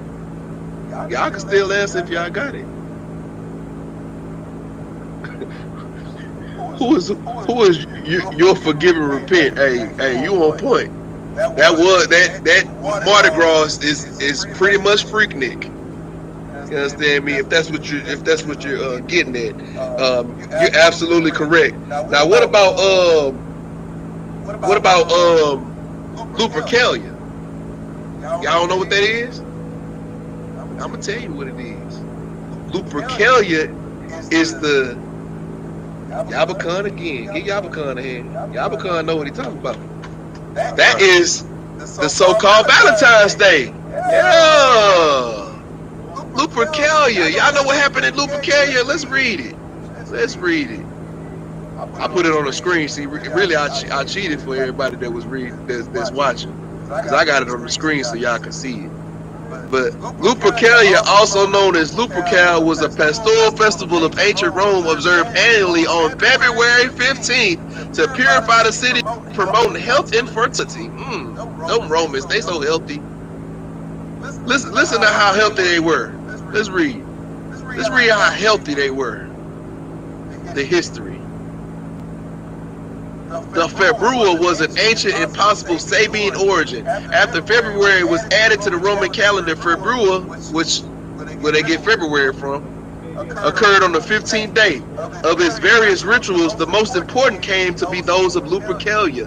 The Romans themselves attributed the instigation of Lupercalia to Evander, a cultural hero of Arcadia, who was credited with bringing the Olympic pantheon, Greek alphabet laws, blase, blase, blase. Let's move down to, let's see here, Bobbity. Yeah. Hold up, that's not what I'm looking for. Here it goes right here. The rites. At the Lupercal altar, a male goat and a dog were sacrificed by one or another of the Luperca under the supervision of the Flamindialis, Jupiter's chief priest. An offering was made unto salted meal cakes prepared by the vestal virgins. After the blood sacrifice, 2 Luperci approached the altar. Their foreheads were anointed with blood from the sacrificial knife, then wiped clean with wool soaked in milk. Like, y'all listening to this? And how do we know this is actually about how do we know this is actually about Valentine's? Well, let's go here. Let me go to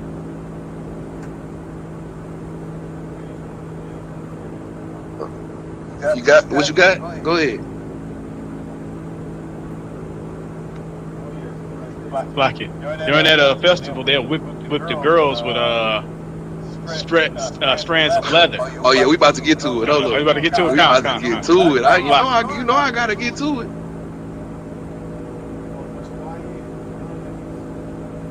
I gotta get to it. I gotta show y'all. Like I had my links together, but I gotta get it to where this is my first class using this together. So I'm gonna get it right soon, y'all. Just bear with me a little bit. Here we go. Here we go. Where we at? Here we go. Right here.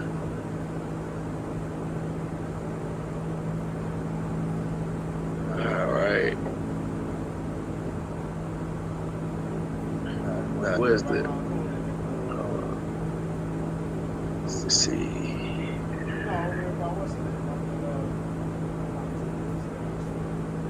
Where is it at? I'm looking for.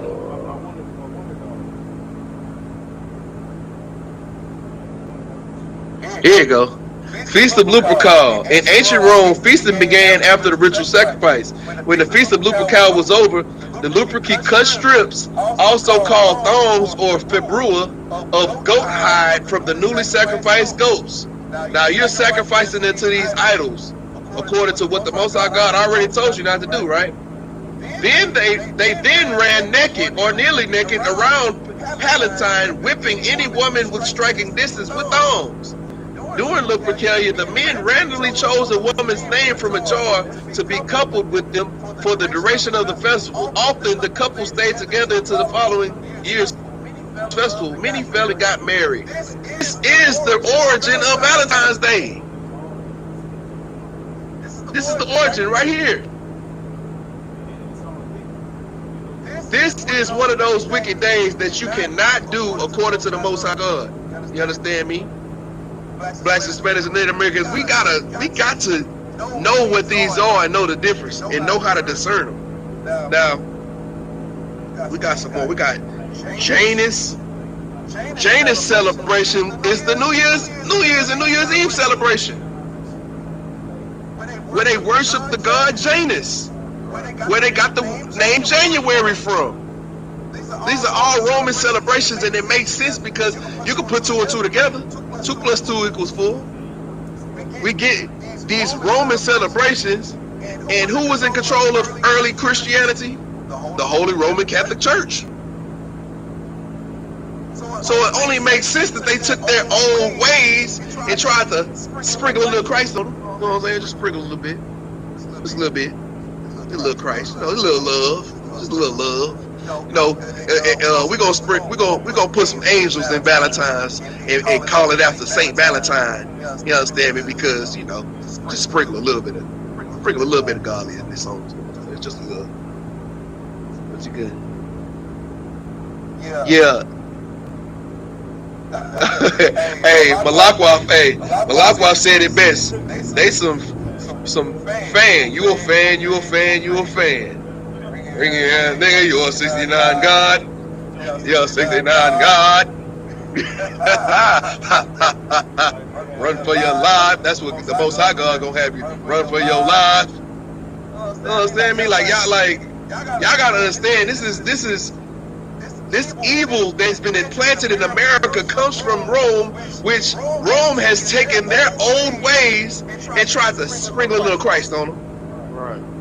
thinking that is going to get over on the children of the Most High God. But see, under Command YAHANNA and the I.S.U.P.K, what we've done is we've uncovered these things. These things have been sitting right in front of us this whole entire time. And we're here to tell you, blacks, Hispanics, and Native Americans, that we've been going off.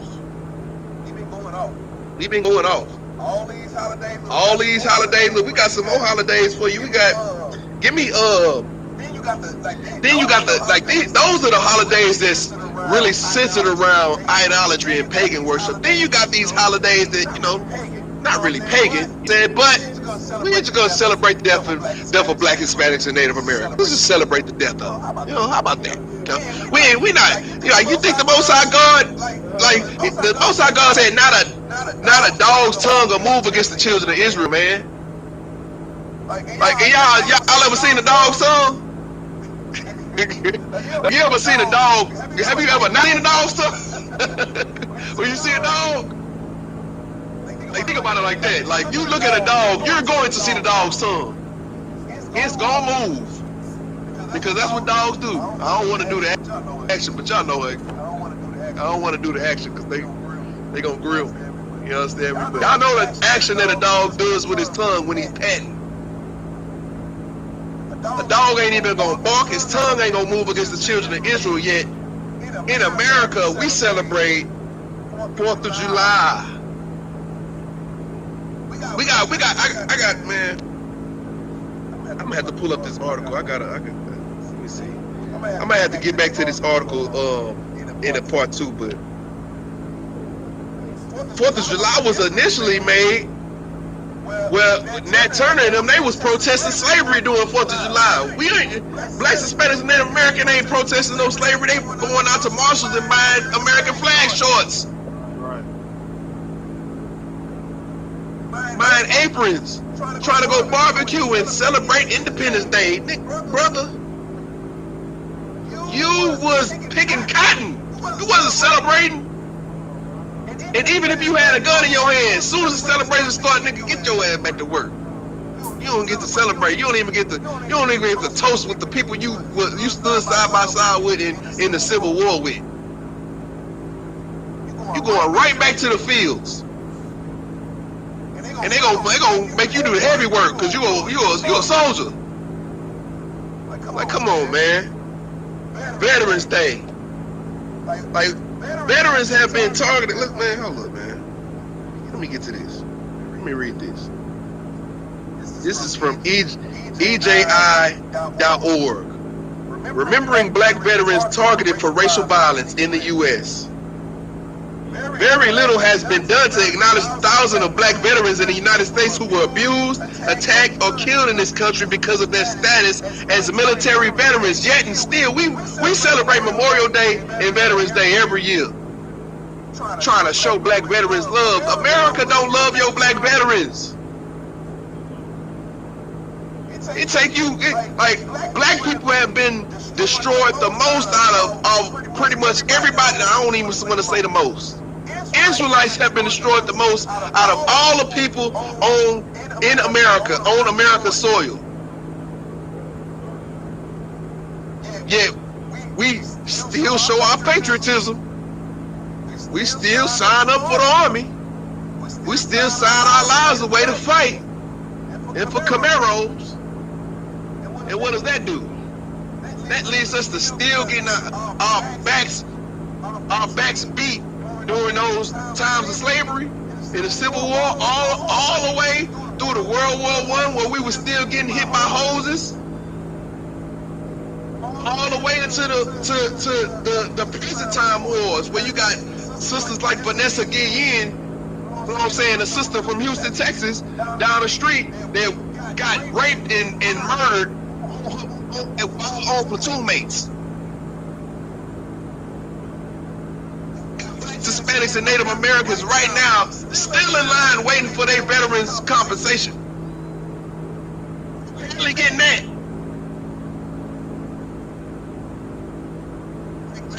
America does not love you.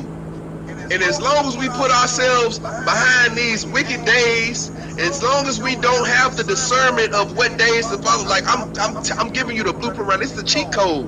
You don't even got to think about it no more. I'm telling you what you can't do. I'm telling you what you can't do. Veterans Day, Memorial Day, stop it. All you doing is taking a dump on all the Black, Hispanic, and Native American veterans that have been killed, whipped, destroyed. Because ain't nobody showing them love. They like to forget those people. They like to get them MPs, the military police over there, and they like to wipe that under the rug. They still haven't found justice for Vanessa Guillen. To this day. We've been fighting for that sister for 5 years almost, seem like. Fighting for that sister. Still ain't got no day the amount of justice that she deserves. Amongst other Black, Hispanic, Native American veterans that they haven't really memorialized like they should. They should be getting most of the. They should be getting what's the ranks, Yakubad? What's the high rank? Give me a high rank. They should be getting admiral's pay to their children for the evils that y'all been doing to these Black, Hispanics, and Native Americans. But all they get is a Memorial Day, Veterans Day, happy veteran. Happy Memorial.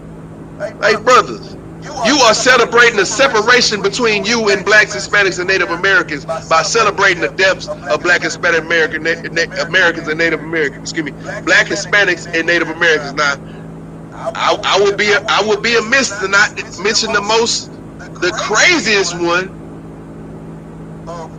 of celebrating Black, Hispanics, and Native Americans. What holiday would that be? Thanksgiving. Thanksgiving. Thank you for killing my people.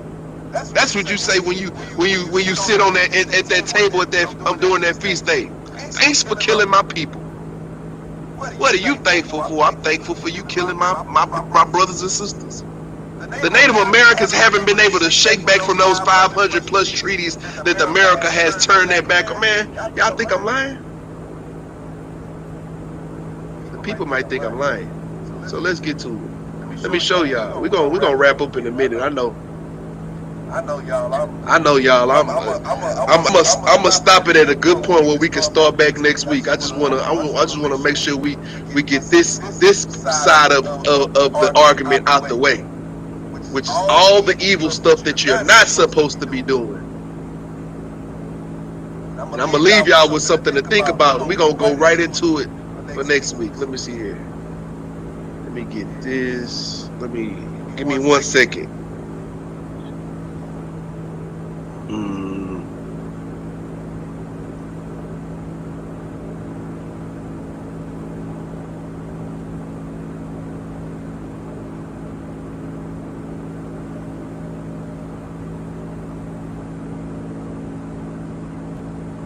All right, let's see here. Give me 1 second. I'm pulling it up right now.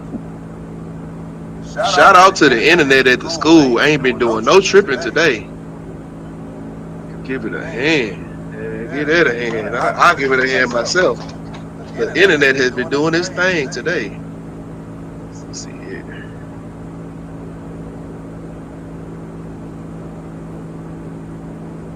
Just a second. Here we go. That's what I want. Oh, that's not even it. Hold up. Oh, this is it. Let's see.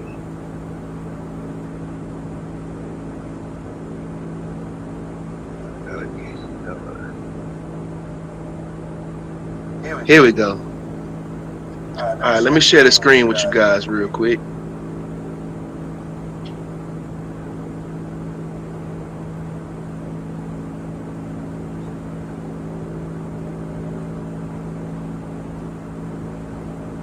All right, here. What we got here? We see.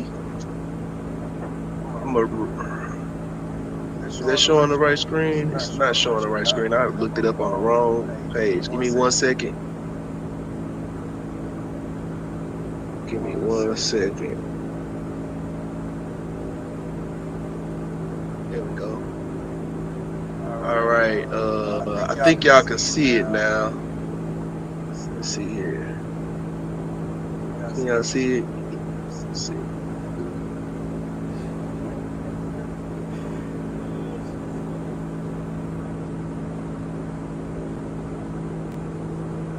There we go. All right. All right, wait. All right, good. We can see it. All right, so it says from 1778 to 1871, the United States government entered into more than 500 treaties with the Native American tribes. All of these treaties have since been violated in some way or outright broken by the U.S. government, with the Native Americans and First Nation people still fighting for their treaty rights in federal courts and at the United Nations to this day. This is a present time article. This is Wikipedia we talk about. Like Thanksgiving, like we're thanking the Most High for killing His own people. And blacks and Hispanics, you sitting there and you celebrating it. You celebrating the death of your brothers and sisters and their children. You celebrating the evil that happened against them. Give me Psalms 55, Baba Kasha.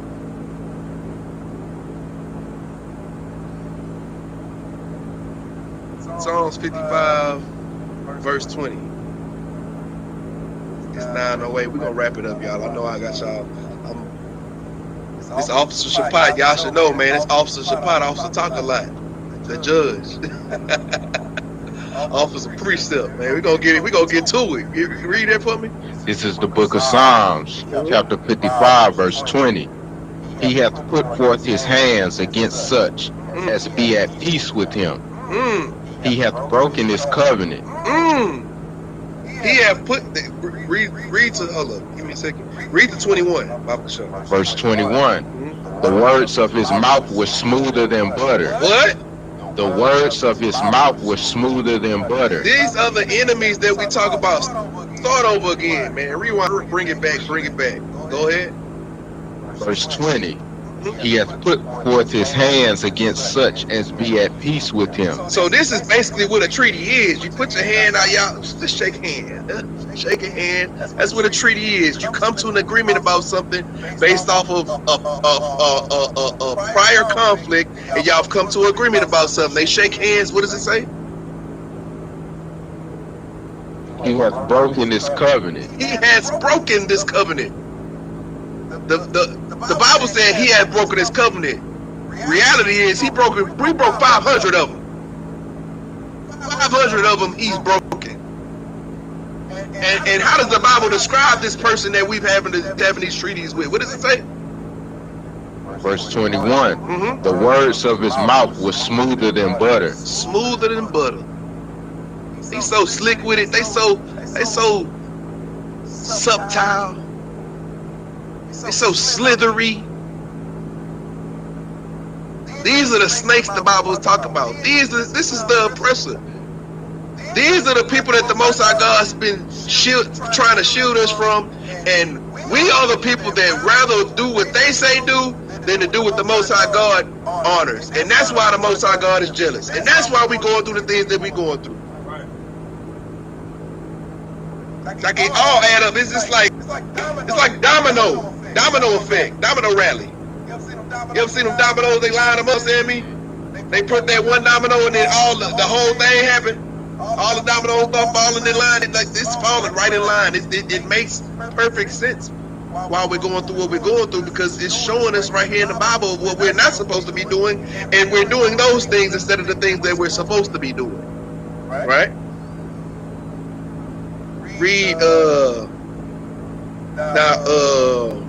I want to give y'all something else before we get up out of here. We're gonna talk about some of the Lord's judgments real quick, because I want to be done with the evil side, and we're gonna go into the righteous side next week. Let me see here. Cool.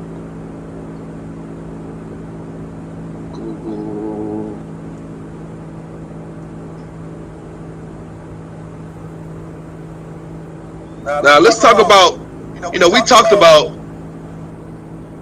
these evil things that we do, these evil vain glories that we desire.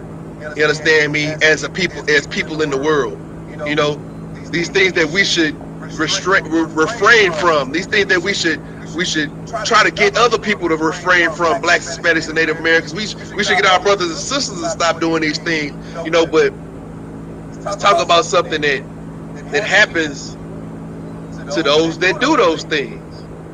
Some of these judgments that come meet a person before they even, come meet them before they get a chance to repent from them. This is called the birthday effect. What is the birthday effect? Let's read. It says the birthday effect, sometimes called the birthday blues, especially when referring specifically to suicide, is a statistical phenomenon where an individual's likelihood of death appears to increase on or close to their birthday. The birthday effect has been seen in studies of general populations in England and Wales, Switzerland, Ukraine, and the United States. Mind you, all of these places are where Black, Hispanic, and Native Americans have been enslaved. All of these places, especially these places, are where all the slaves were sent, as well as smaller populations such as Major League Baseball players. So like they didn't track this down from big countries to from the macro to the micro. They're seeing this. Let me see here. I'm gonna move down to the bottom because I'm gonna save us a little bit of trouble. But it says,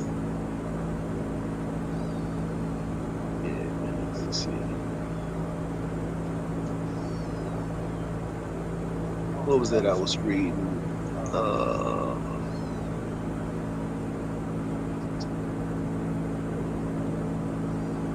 Let me see. I think we're gonna just drop this for right now because I want to get into one last article before I go. One last article.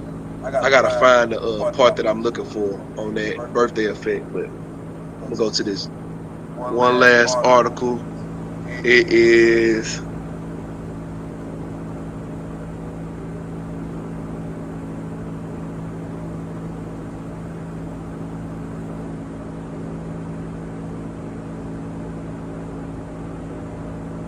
there we go. Come on, CNN. Tell us something, CNN. Why do more people die at Christmas, New Year's? There are many well-known risk factors for death: high cholesterol, smoking, obesity, and Christmas. Yes, Christmas.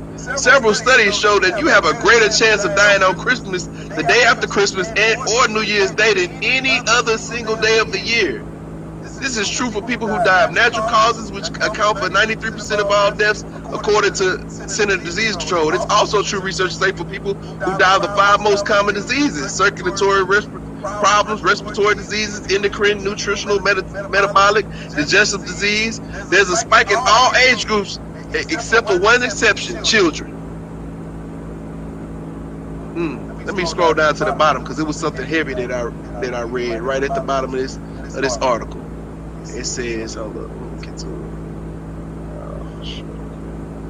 Looks like my screen froze up. So, all right, there we go. Oh man, there we go. Hold up, let me go back. Screen froze a little bit. Let me get to it. All right, let's see here.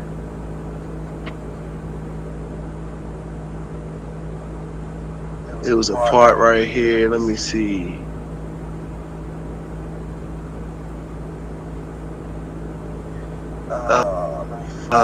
Let me find it. It said,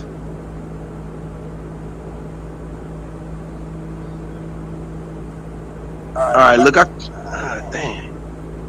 So basically what I read, I'm looking for it in here. I'm trying to find it. I'm trying to scan through it. I didn't have it highlighted on here, but basically what the scientists are finding out about this is there's no real way to describe why this phenomenon is happening. And they're trying to theoretically theorize reasons why it would be happening, but there's no real proof of it. Well, I'll tell you what the proof is. The Most High God is putting his judgment on blacks, Hispanic, and Native Americans during this time. That's the proof. That's what's really happening. You know what I'm saying? You want the answers? I'm gonna give you the answers. That's what's happening. Hold up, is this the same one? Yeah, this is the same article. Yeah. So y'all wondering what's happening? That's what's happening, and that's what the cause of it is. What we gotta do is blacks, Hispanic, and Native Americans is we gotta figure out how to stop provoking the Most High's jealousy if we want to celebrate things. And the way we're gonna do it is, I'm gonna leave you with this.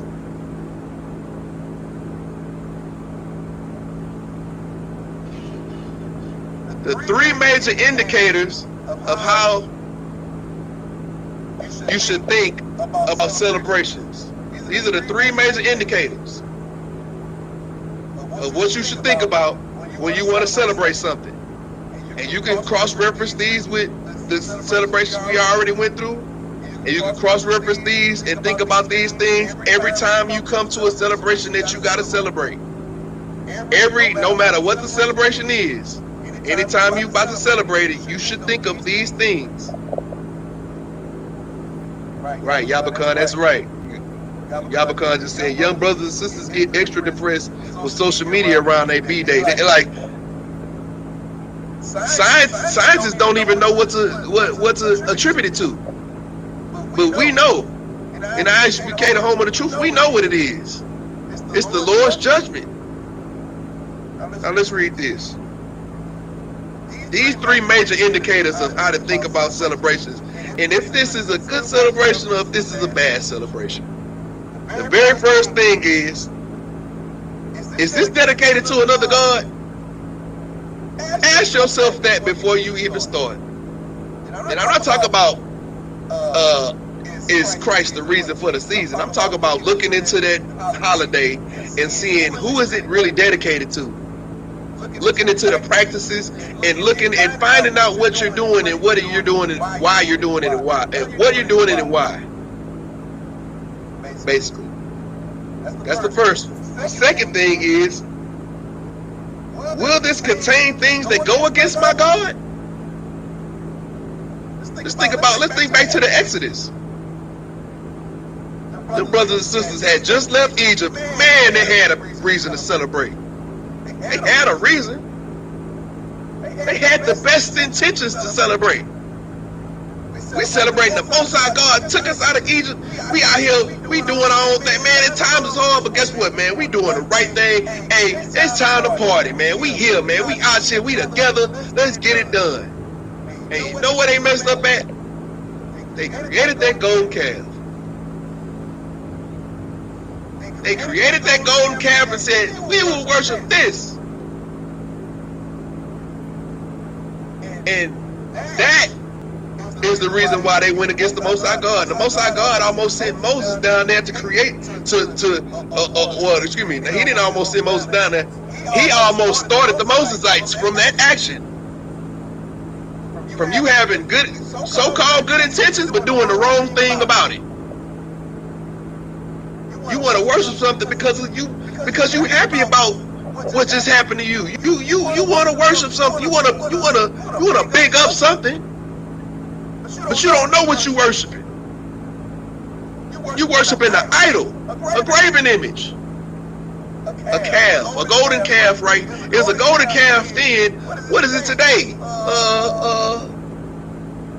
It's freaking zodiac signs and birthdays and all those different things that we named earlier. Rasta and Bacchus. Do what you wanna. Ash Wednesday, spiritualism. All these different things you worshiping. You saying you got the best intentions. but you're doing it wrong. Why don't we do it according to what the Most High God says to do it? The third and final thing that I'll leave y'all with is a major indicator and thing that you need to think about before you celebrate something is, will this separate me or join me to my people? What does that mean? We can't think of it like, is my people going to be here? We got to think about it like, Black, Hispanic, and Native American, will I offend another brother or sister by celebrating this? Any brother, dead or alive, will I spit on their memory by doing this? Veterans Day, Memorial Day, 4th of July, things that even the slaves will look back at us and be like, God damn, like, you forgot about us? Thanksgiving, Native Americans like, damn, you forgot about us? Like we don't matter to you? Like you put the Most High God, Zephaniah 2:11 said, gather yourselves together, O nation undesired. We're supposed to be gathering ourselves together. Some of them same people that died at them times may be back here today, and you spitting on their memory. If you want to have a memorial, let's have a memorial and let's celebrate our people. One of which is, you know what I'm saying, I'm going to get into the good things we can do, but I'll give y'all a little bit of preview for next week. You know, Juneteenth is one of those memorials where, you know, people got the best intention in this, and it is lawful. It's lawful. It's okay for us to celebrate our freedom from oppression. Just make sure that you're not letting the oppressor tell you how you're supposed to celebrate.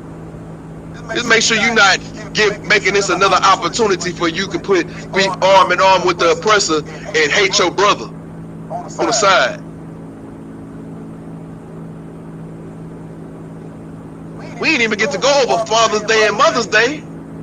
Both of those are created in evil to represent the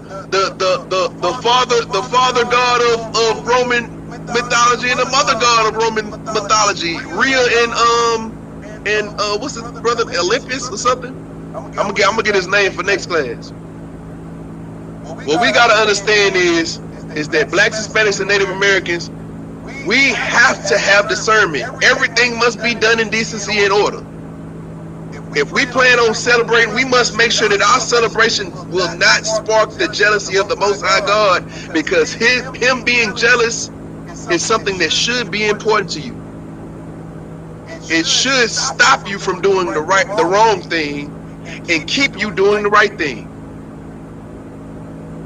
And if you want to enjoy yourself in the kingdom, if you want to be one of those people who is considered a saint in the kingdom and one of the Most High God's beloved children, if you want Christ to come back and say that he does know you as opposed to I never knew you, then you better damn sure make sure that you know who you're worshiping and what you're celebrating.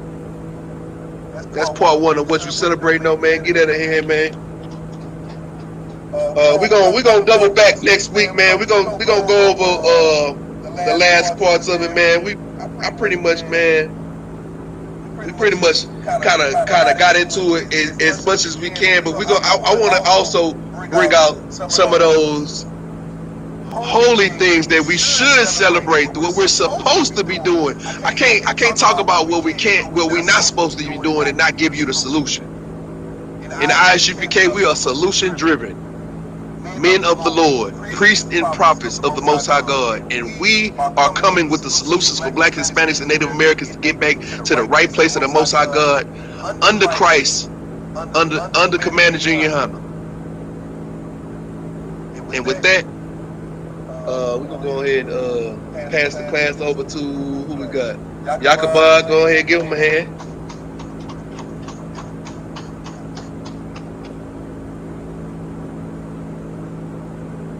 Turn the camera for him, Bubba, show you. Go ahead and get him on there.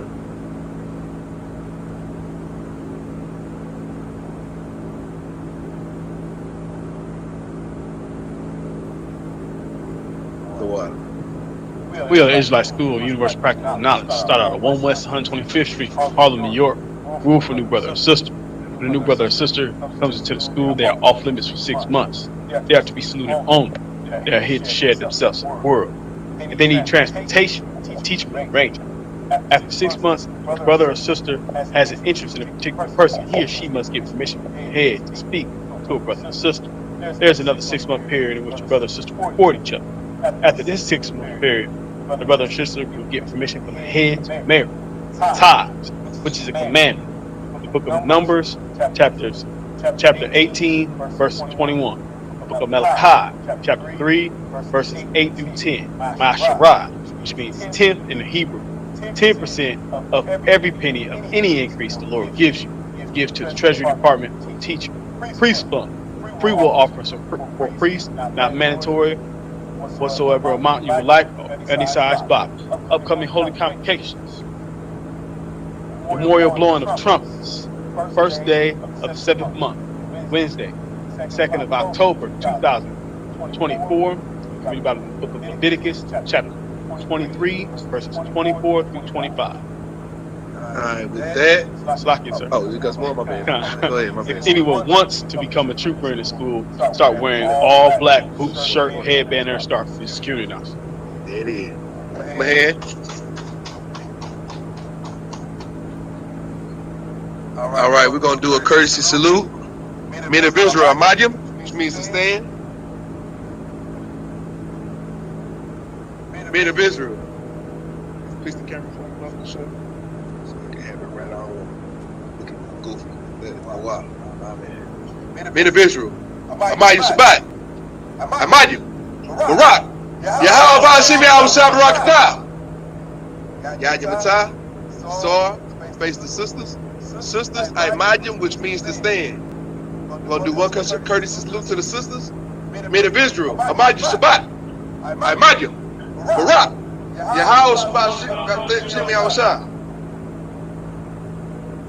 And that's Yahweh, which means the Most High God. Shamar, protect. Shamar Atah. Shamar Alatah by Hashem Yahushua. It's the Most High God protect you in the name of Christ. Salaki. I got a little tongue tied. With that, YAHANNA dismiss.